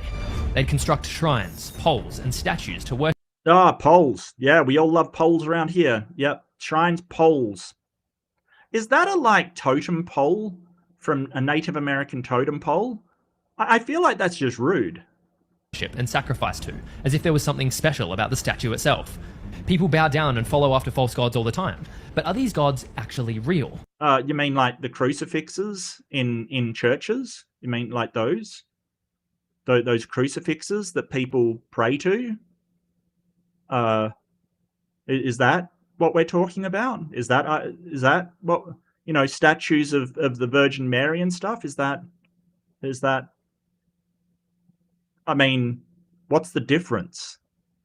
What's the difference between going to a church, bowing down and praying to Jesus on the crucifix, and going to a temple, bowing down and praying to Buddha? What's the difference? I'd really like to know. This isn't seriously. The idols that you talk about, they don't think that the god is actually that statue. That's a representation of their god. I don't understand how it's different. It seems to be, idolatry is bad, except when we're doing it. Then it's fine. Is there any spiritual power behind these idols, or are they simply wood and stone? Because what I found when investigating this question actually took me by surprise. Ooh. And relates to the position of these rulers and powers. So what does the Bible say about these idols? In Isaiah 44, there's an extended roast of idols. Okay, so I get the bull idol because, golden calf and all that stuff, like maybe it's associated with Baal. I get that. What, the Saturn woman, is that supposed to be... I don't know who that's supposed to be. I mean, that is one outrageously cool hat, but I don't... What is she supposed to be? Does anybody... It's name that god time. Okay, let's assume the bull is Baal or another Mesopotamian god. Like, it looks very Mesopotamian. So, what is the woman? And who's the dude with the wings on his head? I mean, I'm going to guess maybe that's Hermes, like from Greek. I don't know. Have I missed something? Very confusing. Maybe the woman is Ashera? And the people who make them. A man takes a block of wood. With one half, he starts a fire and bakes some bread over it, and with the other half, he carves an idol and worships it. Yeah, almost like, wood's used for both, cooking and making crosses and crucifixes. You mean that kind of stuff? When they chop a crucifix, like a cross, they make a cross. Well, the ends are probably used for firewood and stuff because, that's what wood is used for. So do you mean stuff like that? That's like if you picked two apples. With one, you drew a smiley face on it and treated it like a living god, and the other, you ate it. You mean if you... Okay, let me get this straight. If you, carve a wooden idol for your god and use the excess wood for anything else, including firewood, like you probably would, then it's like having an apple, keeping it and eating it. I don't see how. Like you know, to have the apple, you need to have all of it. But if you have an idol, that's all of the idol. You're not like burning part of the idol. Like this is wild. Who made these rules? Who made these rules? The same God I am asking to save me is made from the same material I used to kindle a fire. The Bible says... Are you telling me that no crosses, like the excess after they've been made, are used to kindle a fire?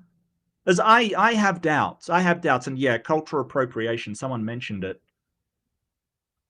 Someone definitely mentioned it.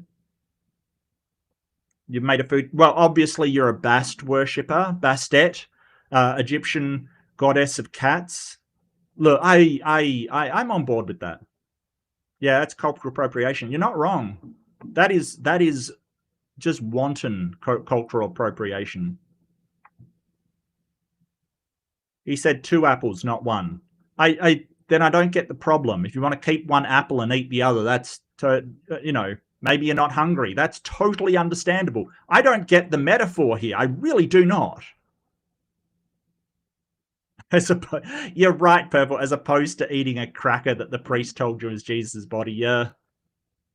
Yep. They don't stop to think that this idol they have built is a lie. That at the end of the day, they are bowing down to a block of wood. In the book of Jeremiah... Yeah, I don't think that the idol is a liar. The idol is just what someone may have been a liar to make the idol, but the idol isn't a liar. Like, how is it lying? The wood had no say in becoming this thing that you're worshipping them as a god.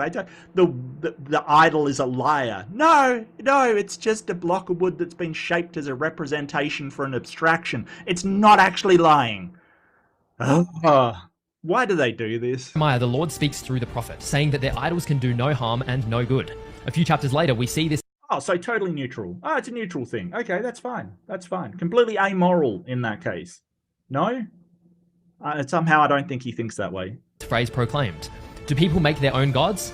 Yes, but they are not gods. Even the Psalms include a diss track about these idol worshippers. They have mouths but can't utter a word. They have hands. Yeah, and famously, like Isaiah, they didn't believe in Jesus. Didn't believe in Jesus. Just saying. Just saying. But can't feel a thing. Yet somehow they're respected by mankind. Habakkuk speaks about how idols have no breath in them, how wood and lifeless stone cannot create anything alive. Again, we return to the crucifix, right, that people pray to and hold in their hands while they're praying. The lack of self-awareness is staggering. Staggering. Like Isaiah. They're saying, hey, there can't be new gods because people will make up their own gods, but they're not gods. And then, wood come to life or stone wake up, and then they're literally worshipping the representation of their god in wood and stone. Oh, the wood could be a liar. Oh, that is gold. That is champagne punnery, sir. That is amazing. Yeah, the wood could be a liar. Yep. But could the idol be a liar? What? Hang on. What if you worshipped the god of stringed instruments and your idol was a liar? I think we've cracked the code. We've cracked the code. And even Paul in the New Testament affirms that there is only one God and that an idol has no real existence. Besides, just between you and me, I don't think Buddha needs any more food offerings. That is just fat shaming. You're a terrible person. Look, at least Buddha's happy. At least he's a happy guy.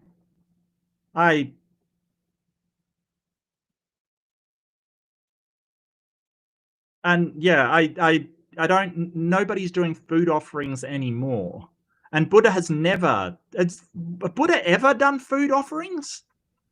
Does Buddhism have food offerings? food offerings.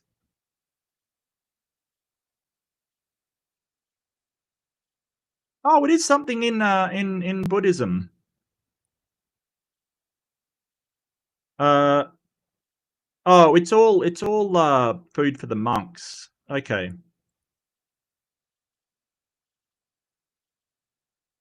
All right. No, fair. As a cherry on top of this proverbial cake, Paul himself is criticized by Demetrius, a silversmith, for saying that the gods they make are no gods at all. Yeah, so the Jesus on your crucifix, I can burn that. And you wouldn't have a problem with it? Yeah, somehow I don't think so. I think you'd be very upset. I think Christians be very upset if you burnt a crucifix. So case closed, right? There's only one God, and the rest of these gods are just conjured up in the minds of the people. Well, the Bible seems to suggest that although the idols themselves hold no power, there is a spiritual reality at play behind the idols. In the Song of Moses, Moses sings that Israel has abandoned God and chased foreign gods instead, but his lyrics immediately reveal something rather controversial. They sacrificed to demons, not to God, to gods they had not known, to newly arrived gods, which your fathers did not fear. Yeah, and that's the weird thing about the whole golden calf story. They had just wandered through the desert for 40 years, being fed from literal food dropping down from the heavens, and immediately they forget all about it and go after some other gods. They just slip their mind. They're just like, oh, yeah. Let's go for these other gods that they saved us. I mean, talk about not leaving much of an impression on people. You'd think if you guided somebody through the desert for 40 years, they'd remember who the hell you were, but apparently not. They served their idols, which became a snare to them. They sacrificed their sons and daughters to the demons. But the idea is even more prevalent. Yeah, I kind of, what I think sometimes is that, you have a representative of the Abrahamic God, and people are going off in another direction. They're, straying towards another religion. It's kind of telling that he's like, no, you've got to follow my God.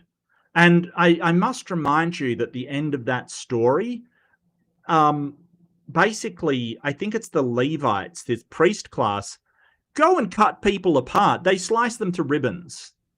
So is it that the God is angry that they left, or is some person afraid he's going to lose power? Look, I'm not saying anything. I'm not declaring that. I'm just saying that if it was a priest who is in charge of everything and they're afraid of losing their power, this would be a great way to do it, to regain their power. Hey, Amber. In the New Testament. In his letter to the Corinthians, Paul urges them to flee from idolatry. At first, he seems to suggest that an idol is nothing, and affirms that to be the case. But before you go bowing down to your smartphone, he goes on to say, how is the smartphone an idol? I don't understand that. Okay, apparently my smartphone is a god. All hail the god Samsung.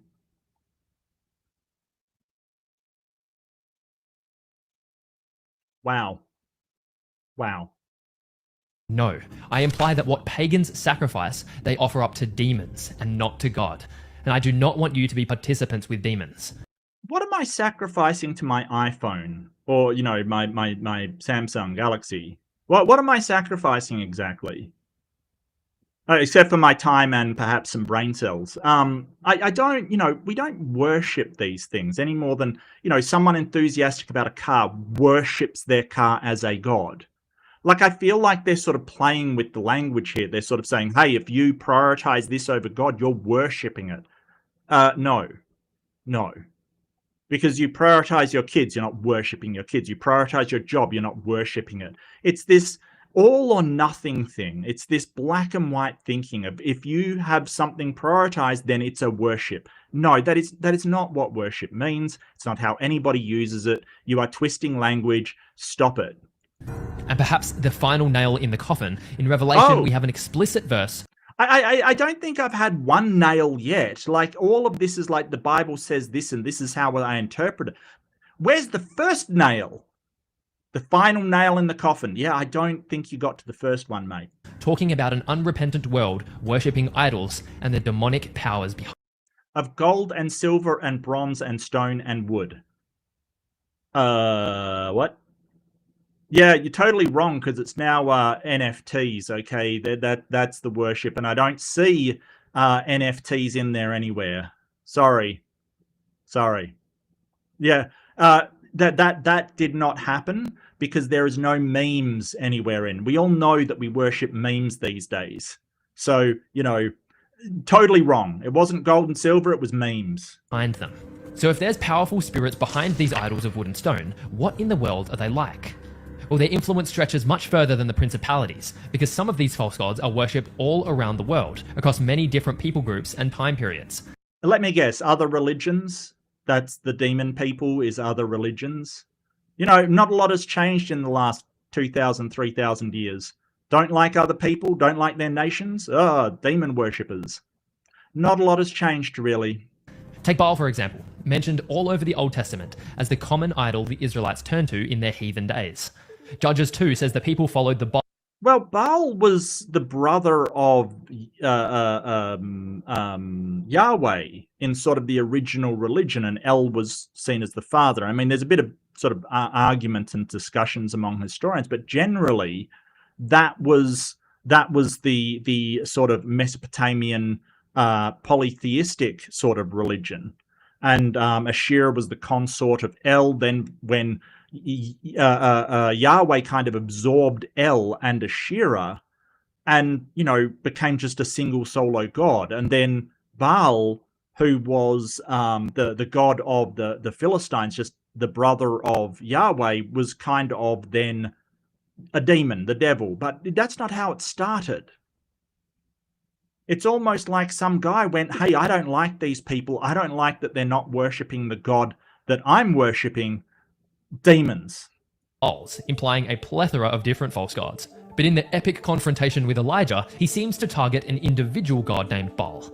In that interaction, something deeply profound is revealed about the demonic world. Whether Baal is one demon or many, despite his influence over hundreds of thousands throughout history, when he was confronted by Elijah, the demonic deity made no move whatsoever. It's as if Baal was given limited influence by the true god beforehand. Okay, and you're just pulling that out of your ass. Like, but Baal didn't. Wasn't there a time, he just mentioned a time when Saul was beseeching God and God didn't do anything, right? Like, he had to consult a necromancer, as he said, and, you know, raise the dead spirit of Samuel to get information because God just wasn't doing anything. Like, how is that different? But no, he's going to interpret, Baal didn't do anything. It must have been God stopping him. What tells you that? How did you reach that conclusion? But in this moment of testing, his freedom was restricted, making him look like a completely hopeless fool, a god who was really no god at all. But God wouldn't help in a war because he couldn't do anything against iron chariots. What? But Baal isn't even the worst demonic ruler in the Bible. There's one more I want to mention named Molech, perhaps the darkest ruler of them all. Yeah, no, that's like most people are leaning towards Molech not actually being any kind of individual. It is a practice of ritualistic sacrifice of children, right? Or maybe not even of children. There's a lot of discussions among historians and experts about what Molech actually is, whether it is referring to some sort of deity, demon, some other entity, or whether it's actually referring to a ritual that people did. And it may not even be child sacrifice, it may just be sacrifice in general. I don't know, but it seems to have come from the Carthaginians, I think. The Phoenicians, sort of before they were Carthage, it sort of come from there. So, how can it be the most evil of them if it's just a practice? Little is known about Molech, whether it's an individual demon or a group of demons. It could even be a word synonymous with sacrifice. Yeah, that's what they think. That's what the current thinking behind most scholars think, that it's actually a word that means sacrifice.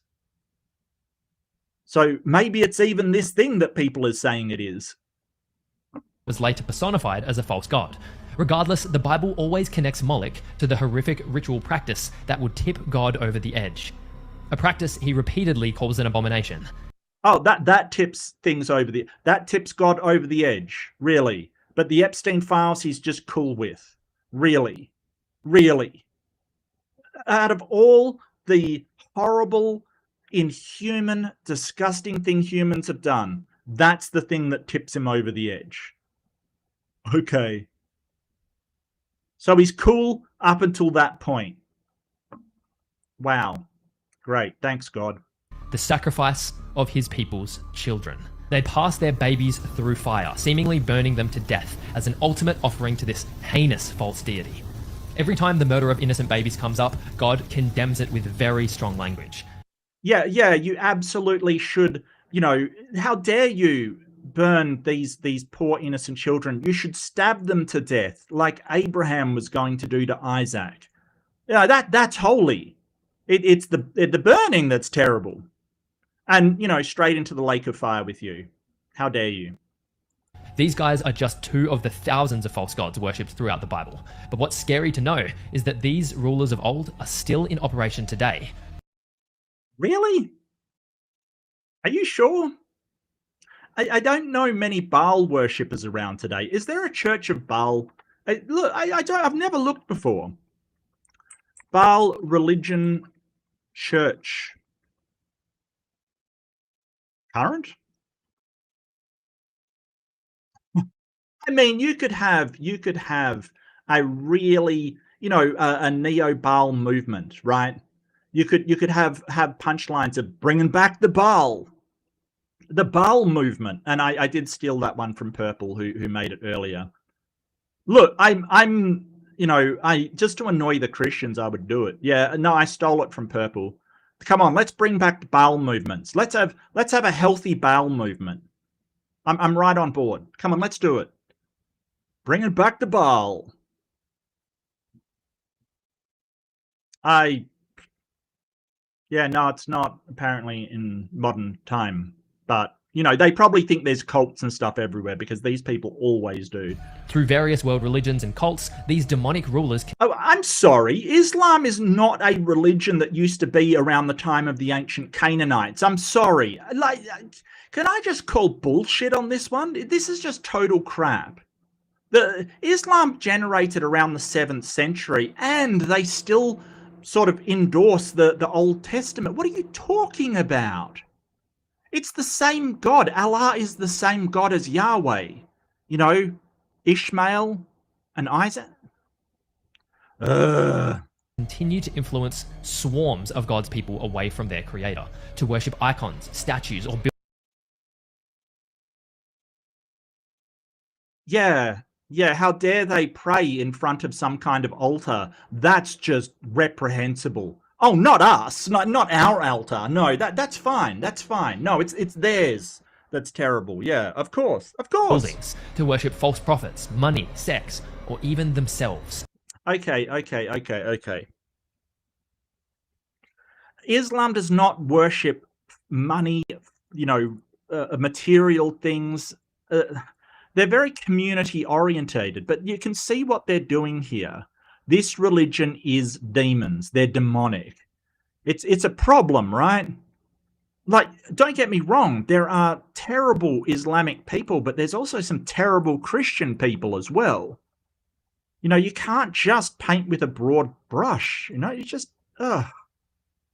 The key strategy to the rulers and powers is to use idolatry to take your heart away from the true and living God. And even in the church, this can be a huge issue. But I can't move on without discussing this final ruler. Ooh, it's the final boss. All right, everybody chug your potions, get it ready. It's the final boss of the Monster Manual. One figure in particular that stands at the apex of the deceptive deities. An evil entity who exercises more power and influence over mankind. Looks like a character from a really bad Japanese anime, I won't lie. All he needs is an eye patch. Than both Molech and Baal combined. I'm of course referring to the Antichrist, who is not only a political figure, but a false god. We're warned about this in Thessalonians when we're introduced to the man of lawlessness, another name for the Antichrist, a man said to arrive before Christ's return and one who would claim himself to be the returning Lord. Not only that, but we're told that he will take his seat in the temple of God and proclaim himself to be God. Yeah, and that's a bit of a problem because the second temple ain't there anymore. It's a bit of a problem. So yeah, how is he going to take his seat in the temple? Oh, it's a metaphor. Okay, gotcha. The Antichrist is first prophesied in one of Daniel's visions, a very confusing one at that, but is fleshed out further in the book of Revelation. Jesus... Yeah, Revelation's just more or less just fan fiction for the prophecies that came before it. Jesus makes reference to the man of lawlessness in Matthew 24. He's actually referencing Daniel's prophecy in this. The way this man is worshipped by the entire world is unprecedented, and the true extent of his blasphemies are of course outlined in what may be the most spectacular vision spoken of in the Bible. In Revelation, a great beast is called out of the... No, absolutely not. Lucy Lawless is a national treasure for New Zealand. How dare you? She's awesome. I like Lucy Lawless. She's amazing. Still amazing. Still an amazing person. You take that back right now. The sea by a dragon. This beast has authority over men and blasphemes against God. It has authority over every... Service ripoff. Yeah, it says a beast with sort of 7 heads and 10 horns. It doesn't say a dog. I mean, this is like a bear cat. Tribe, people, language, and nation, and is worshipped by pretty much all of them. Here is where we meet another false god, an accomplice of the Antichrist, known as the false prophet. He is described as a beast appearing from the land, and his primary job is to deceive all the nations into worshipping the Antichrist by performing many false signs and miracles. And if the miracles weren't enough, the false prophet sentences anyone who refuses to worship the image of the beast to death.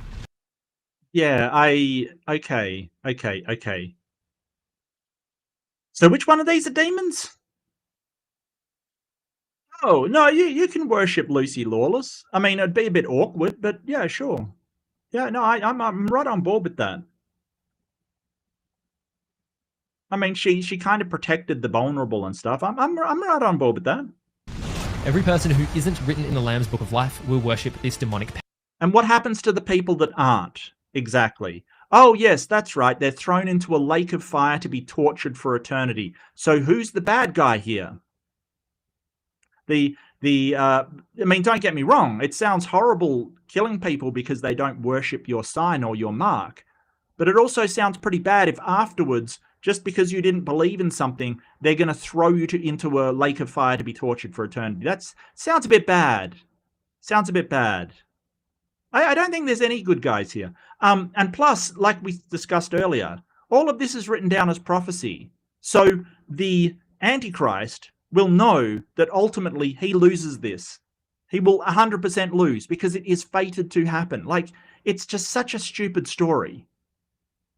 Because if that was me and I was like, oh, there's a prophecy, I'm going to be thinking, and I know that prophecy is absolutely going to come true because the all-powerful master of the universe deemed it so and got somebody to write it down. What's the point of trying? Like, why do that? I'm just going to kick back with some margaritas and just, you know, play a few games, read a few books, have a swim, just chill. Like, seriously, what's the point? What's the point of this army? What's the point of trying to capture souls for the end time? What's the point? Power and fall under judgment. But despite how much authority the Antichrist wields, this false god is actually granted his power from another, the very dragon who waited on the shore at this beast's arrival, a character that has sat at the apex of evil powers since the dawn of creation. And what may be a surprise to many is that he is the ultimate idol of mankind. Let's finally explore the secrets behind the ultimate idol of mankind. Could you explain how that works? How is the ultimate idol? I mean, I know there are some people that worship Satan, but I wouldn't say ultimate idol. Fatality. Mortal Kombat. Shang Tsung. the war commander himself. Who was your favorite Mortal Kombat character? Who was your favorite? I was partial to Raiden. I did like Raiden. I did. I was super partial to Sub-Zero. I liked Sub-Zero. Satan.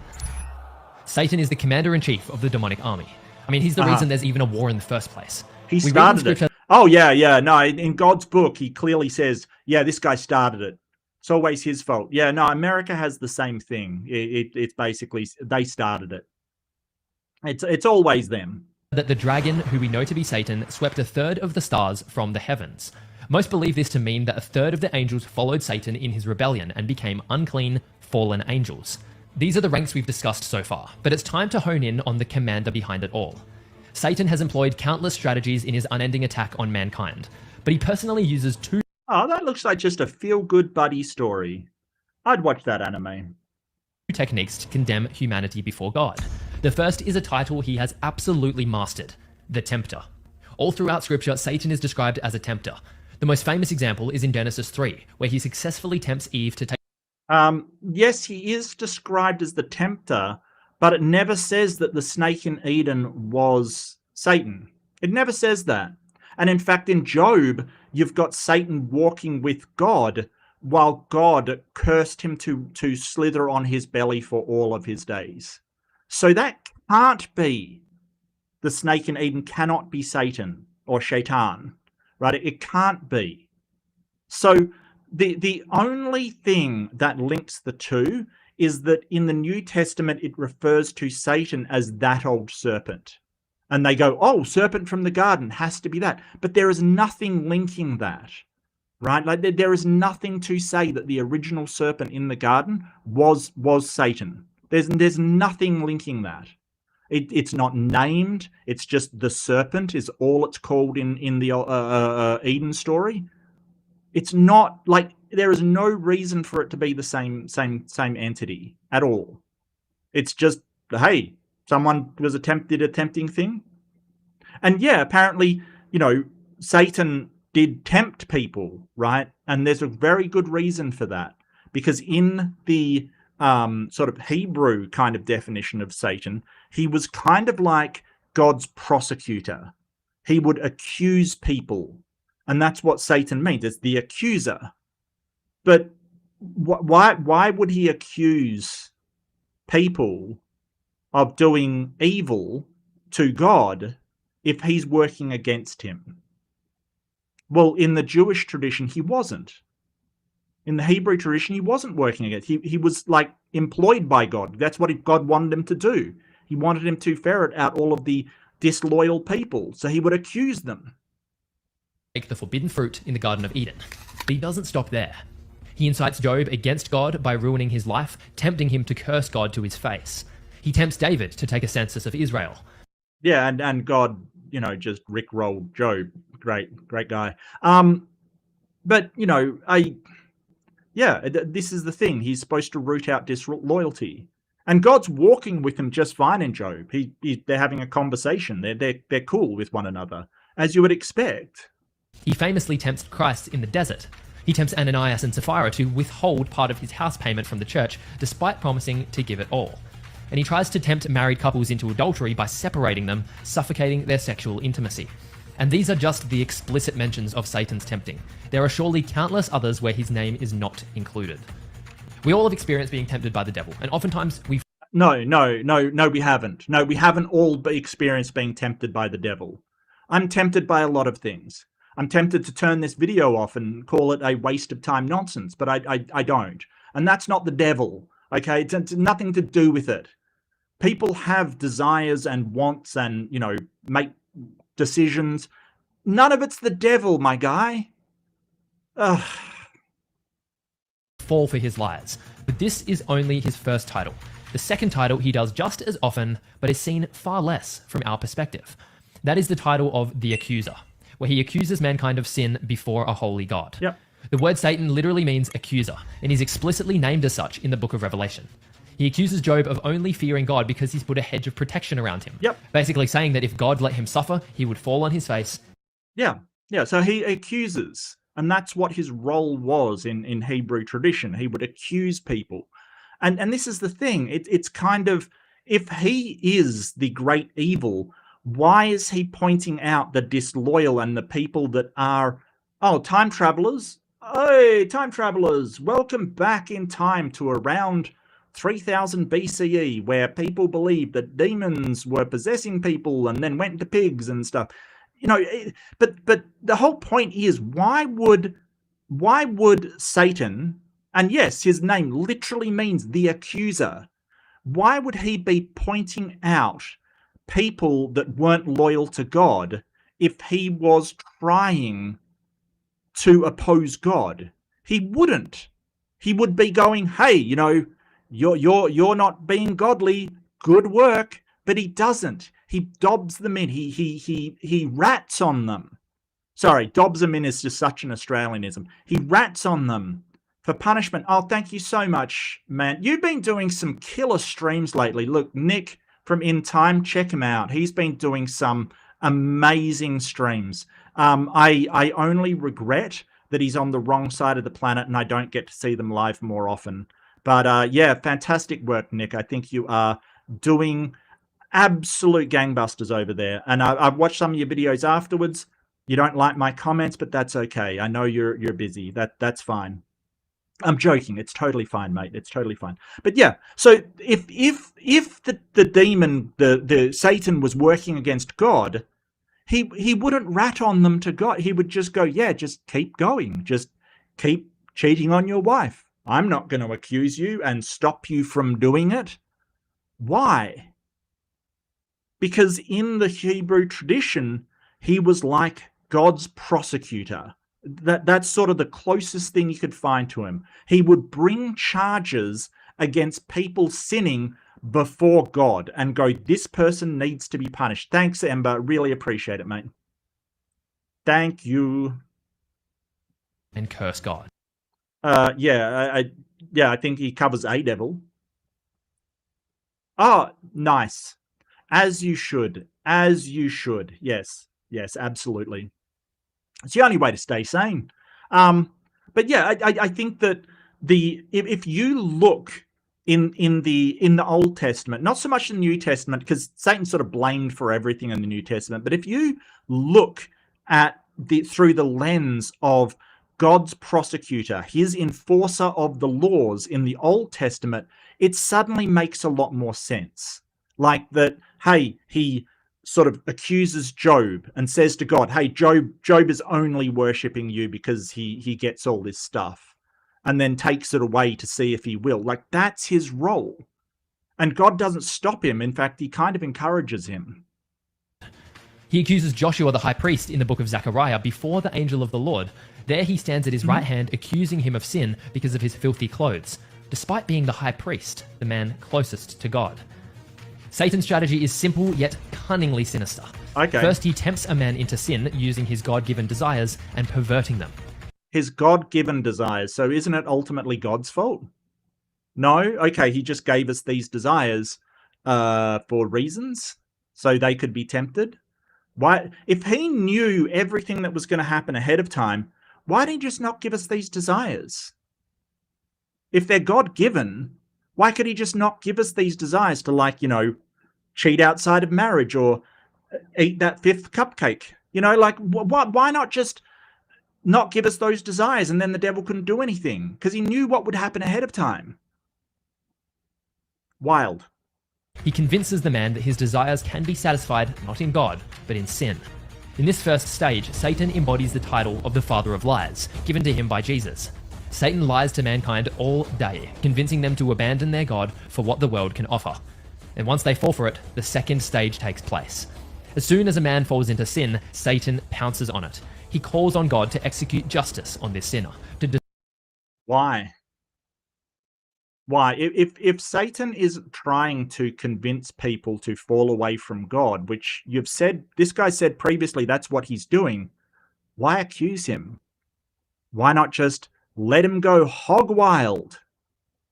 What? Why? I do not understand the rationale for this. I just don't understand. Destroy him for his crimes. What's actually happened here is Satan has put God in a bit of a trap. You see, God is both just and merciful, but in this scenario, he cannot be both at the same time. In any situation, he can't be both at the same time. Because as I think it was Matt Delahunt pointed out, mercy is the suspension of justice. right? Like, so when you give mercy, it is a suspension of the justice system. It is like, so any mercy, like, so if you go, okay, well, you deserve, it would be justice to put you away for 10 years, but we are going to show mercy and give you 5. It is a suspension of justice necessarily, right? So the whole idea of, oh, well, he puts God in God's in an impossible position anyway, because he's supposed to have perfect justice and be perfectly merciful. So God's in a no-win anyway, because if he provides any mercy, it can't be perfect justice. It can't be. It's impossible, because in order to be perfectly just, you would have to carry out the full sentence that is just for the situation. So that is impossible. Internally, this doesn't work. Without compromising on one of those attributes. If he listens to Satan and carries out justice on the rebellious people, he'd be compromising his mercy. But if he forgave the rebellious people and left their sins unpunished, he'd be compromising on his justice. This doesn't matter if take Satan out of the equation. Like, just throw him in the I mean, where does he go? The abyss, or whatever thing you were talking about earlier. Like, take him out of the equation. Okay, I've sinned. Now, I'm talking about under the Christian paradigm. I've sinned. Justice would be throwing me into a lake of fire and burning me for eternity, right? But God shows mercy, allowing me to believe in Jesus Christ and pray to him as my savior and get into heaven, which I don't deserve, right? Like, this is the whole thing. You don't deserve it. Justice would be the eternal lake of fire. But wait, he's showing mercy, so it can't be justice. And if he does justice, then he can't be merciful. Even with Satan not involved at all, this is not, like, you cannot balance these two things, even if the devil's not involved, even if there's nobody else involved, because any mercy destroys the idea of exact justice or perfect justice. You can't have it.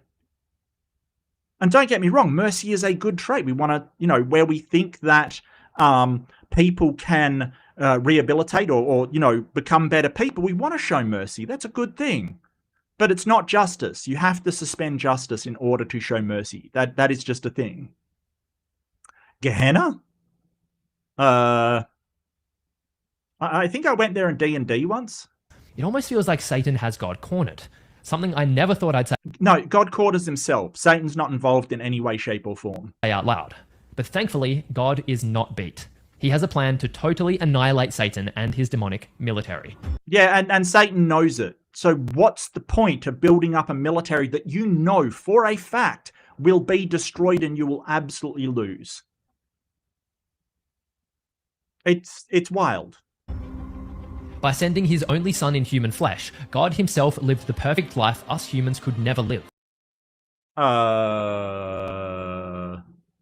mean, it's better than the Aryan Jesus or the white Jesus that we see on things, but I feel like he's just making his nose a little bit of a caricature. Yeah, that's not cool. But okay, so he sends his son. So he's showing mercy, right?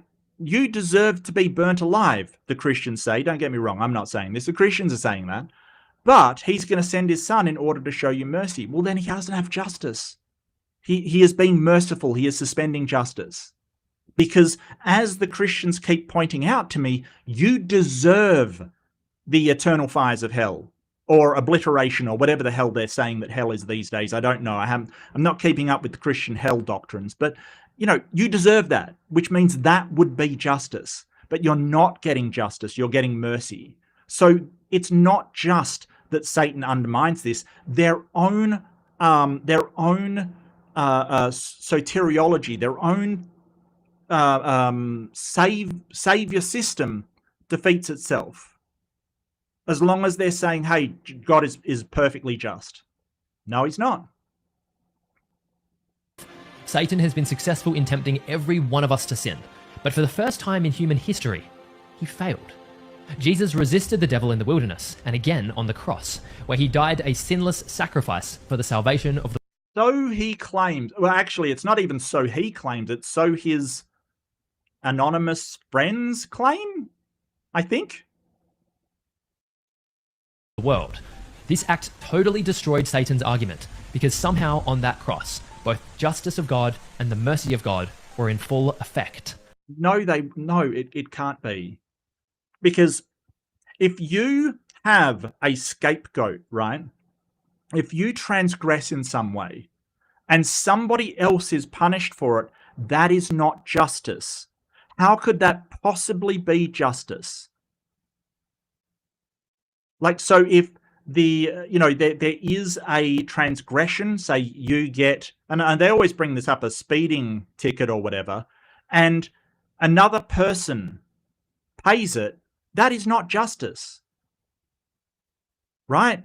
That is not you experiencing the consequences of your actions, which is justice. It is an exemption. It is a mercy that they are bestowing on you, but it's not justice.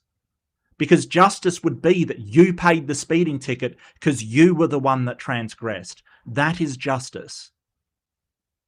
Any mercy is like if they say, well, we're going to knock it down to, $40 because we feel that you're a good driver and this is your foot. That's a mercy.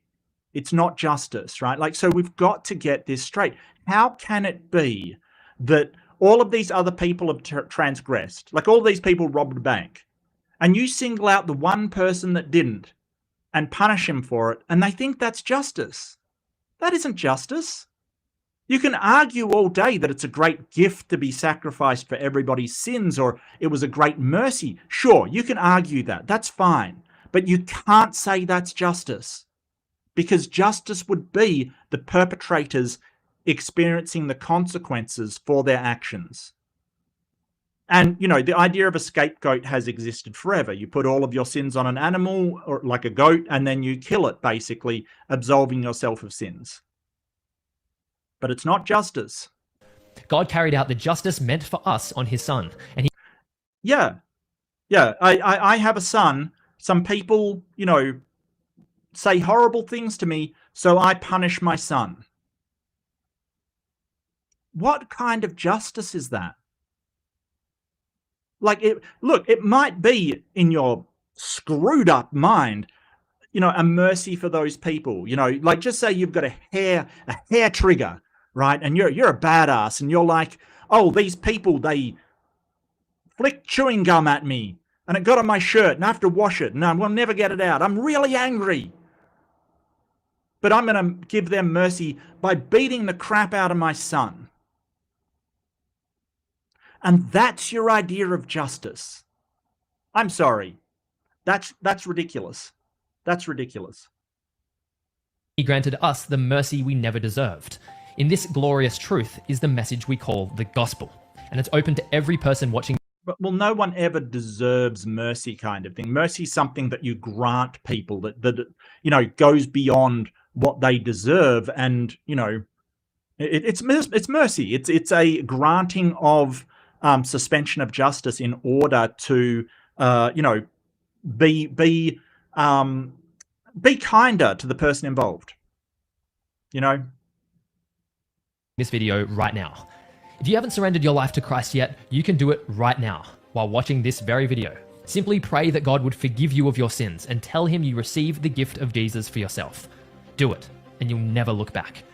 Yeah, I would rather some person, like, if I do something wrong in life, I don't want somebody else to be punished for it. Like, I think that's a horrible way to live. Like, if I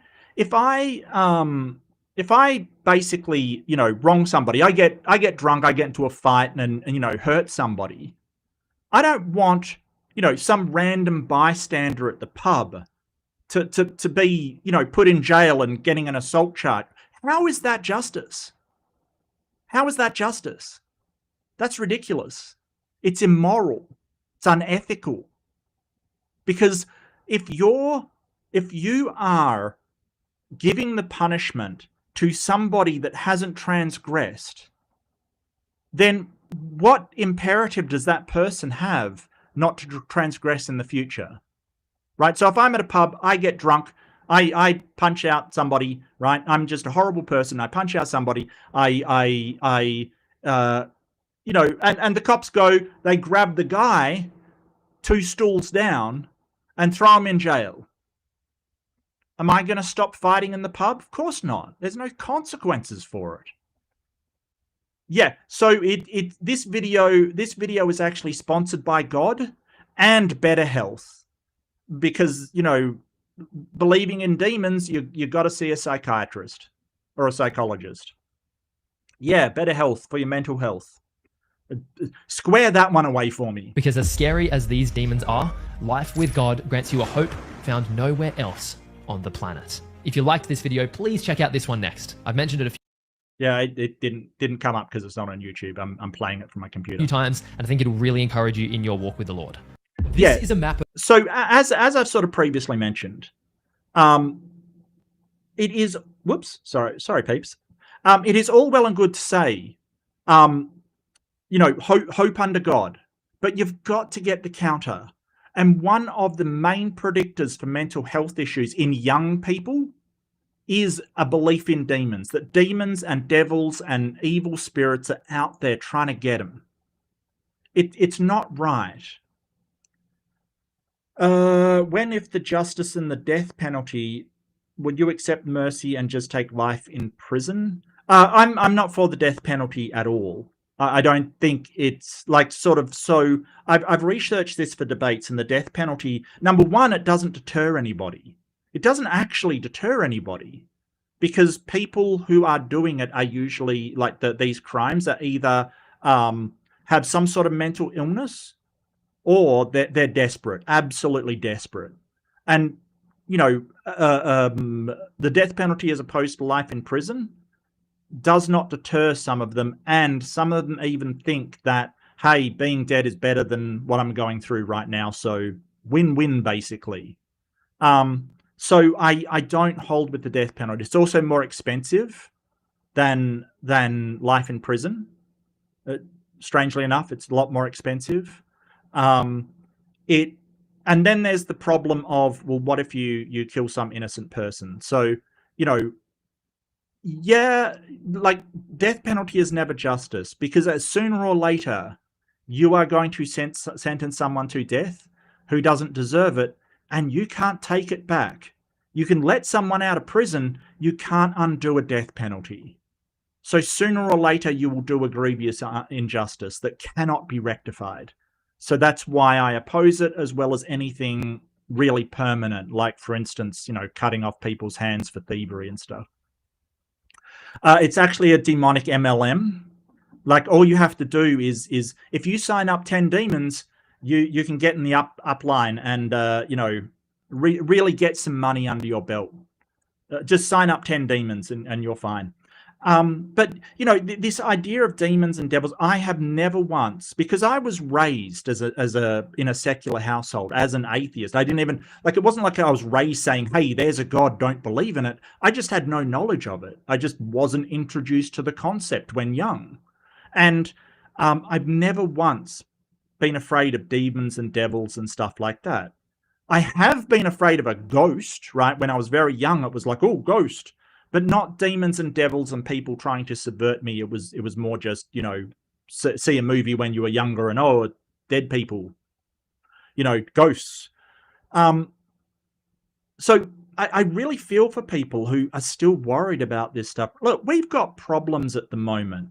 There's as I mentioned before, the war of mass distraction going on in the Middle East. There's horrible stuff coming out in Parliament. There's cost of living.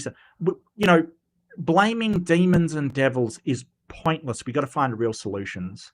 So this is why I push back on the demons and devils. Not just because exorcisms are horrible and usually unnecessary. It's also because we've got bigger problems. Let's not blame, you know, incorporeal, invisible spirits for our problems. It never solves anything.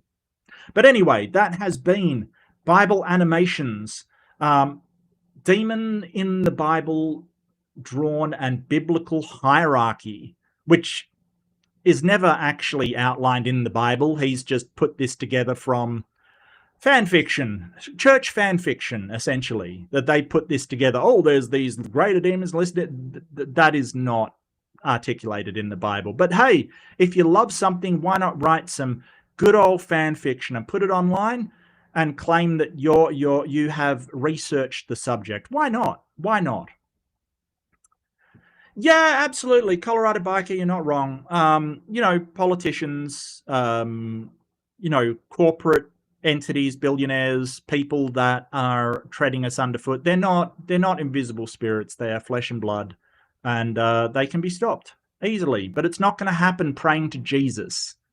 Like, it's actually going to happen by actually enacting some institutions with some teeth in order to deal with these kind of situations. Legal institutions empowered by the people is how we're going to stop this, not praying to Jesus. Come on, let's get real. Anyway, I hope you've enjoyed. I've had a great time. I think that my outro is not up. Oh, yeah. What was Andrew Wilson's best argument? What was his best argument? I want to hear this. What was his best argument?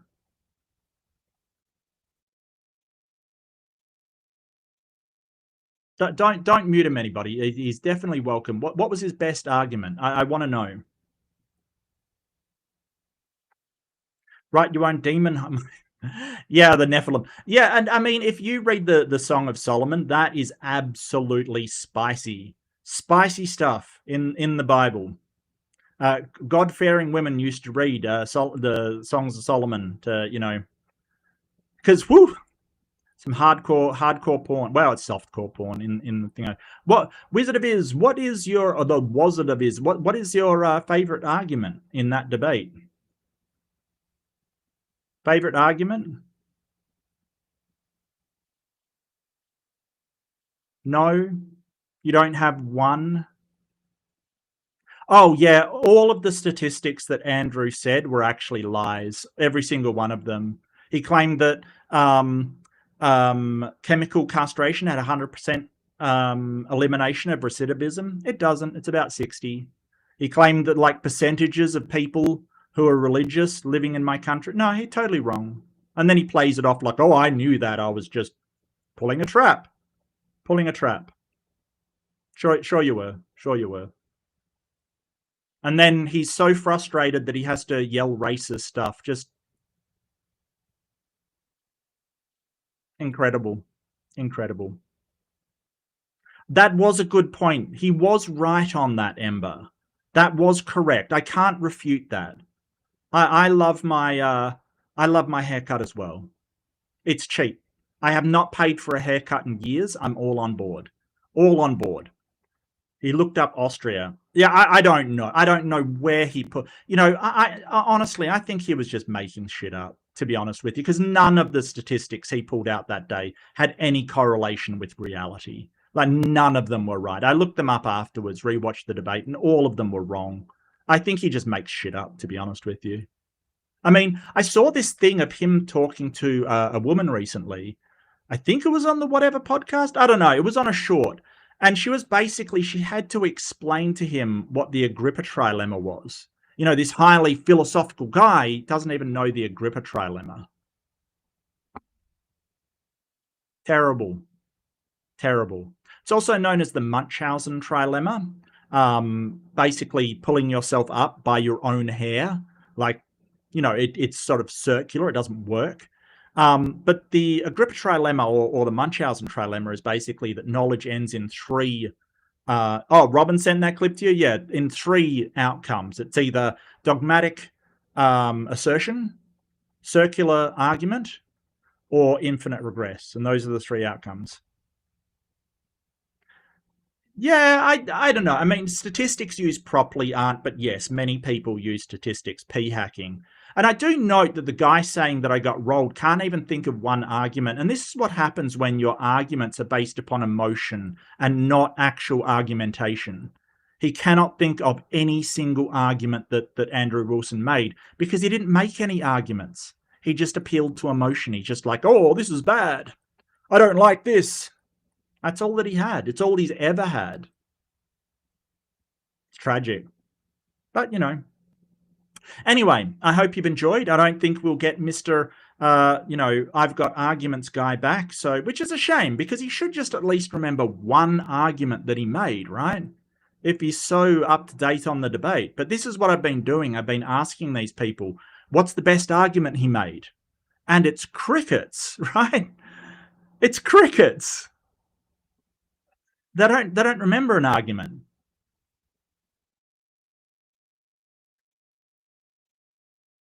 Yeah. Anyway, I hope you've enjoyed. Yeah, don't forget to like, subscribe, do all the things. It's been wonderful having you here. I will be back with a debate tomorrow. Bro, it was 7 months ago, and you can't remember one argument that your hero made in a debate. Yeah, I can remember arguments from years ago of people that I enjoyed watching that in debates that they've made. I can remember arguments that they've made. I remember arguments that the Christopher Hitchens has made from decades ago, because they made really good arguments. Oh yeah, so what's one of my arguments you can't remember? So you, with your amnesia, don't remember any of the arguments, but somehow you know they were crap on my side and fantastic on his side, even though you don't remember any of them. Sure. Sounds legit. Sounds like he really made an impact on you. Yeah. Embarrassing to be you. He's not a hero, but he's my daddy. Oh, really? Yeah. Yeah. You're very strange. Why are you being weird? You're such a weirdo. Why is these people so weird? Like everything is this fixation with them. Like they can't just have an adult conversation. Everything is fixation. And, oh, my emotions. Yeah. Yeah, I usually talk to adults. It's a shame that MDD stopped having adults on and instead had children. Do you really think this gaslighting is working? How's it going for you? I remember how embarrassed I felt for you. Do you think this is working for you? Do you think that adults really listen to some person, being a child and going, oh no, look, my hair, my clothes. Oh no, I'm so damaged. I'm so damaged. How's that working out for you? Do you feel vindicated? Do you feel big or something? Do you feel righteous? Is that how it's appealing to you? Why don't you actually have a conversation and actually act like an adult? Because this is how a 2-year-old acts. It's how a child acts. It's really pathetic. How's it going for you? You're feeling great? Because I'm doing good. I'm doing fantastic. I rewatched that debate and I'm like, wow, he didn't make a single valid argument. And I certainly did. I can tell you them again. Andrew Wilson's main argument was, I'm crazy, I hear voices in my head, and so my morality is on the same level as yours. That was his argument. Well done. Well done. Okay, well, I'm going to call it quits, but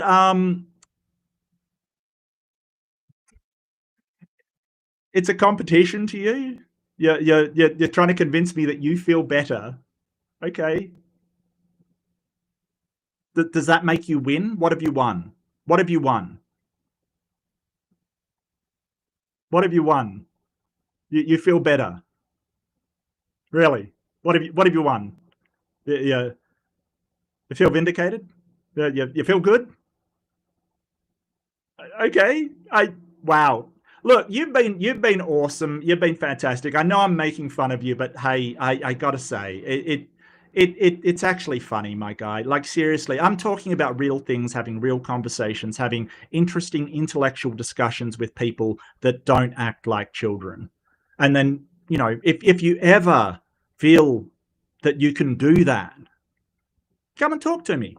Come and talk to me. You want a popsicle? Awesome. I wish I had a popsicle. I don't have any hair or a popsicle. I'm so, you know, my life is ruined. All right, peeps. Do take care, and I'll see you in the next one. Bye-bye. Like, subscribe. Do all the things. Yep.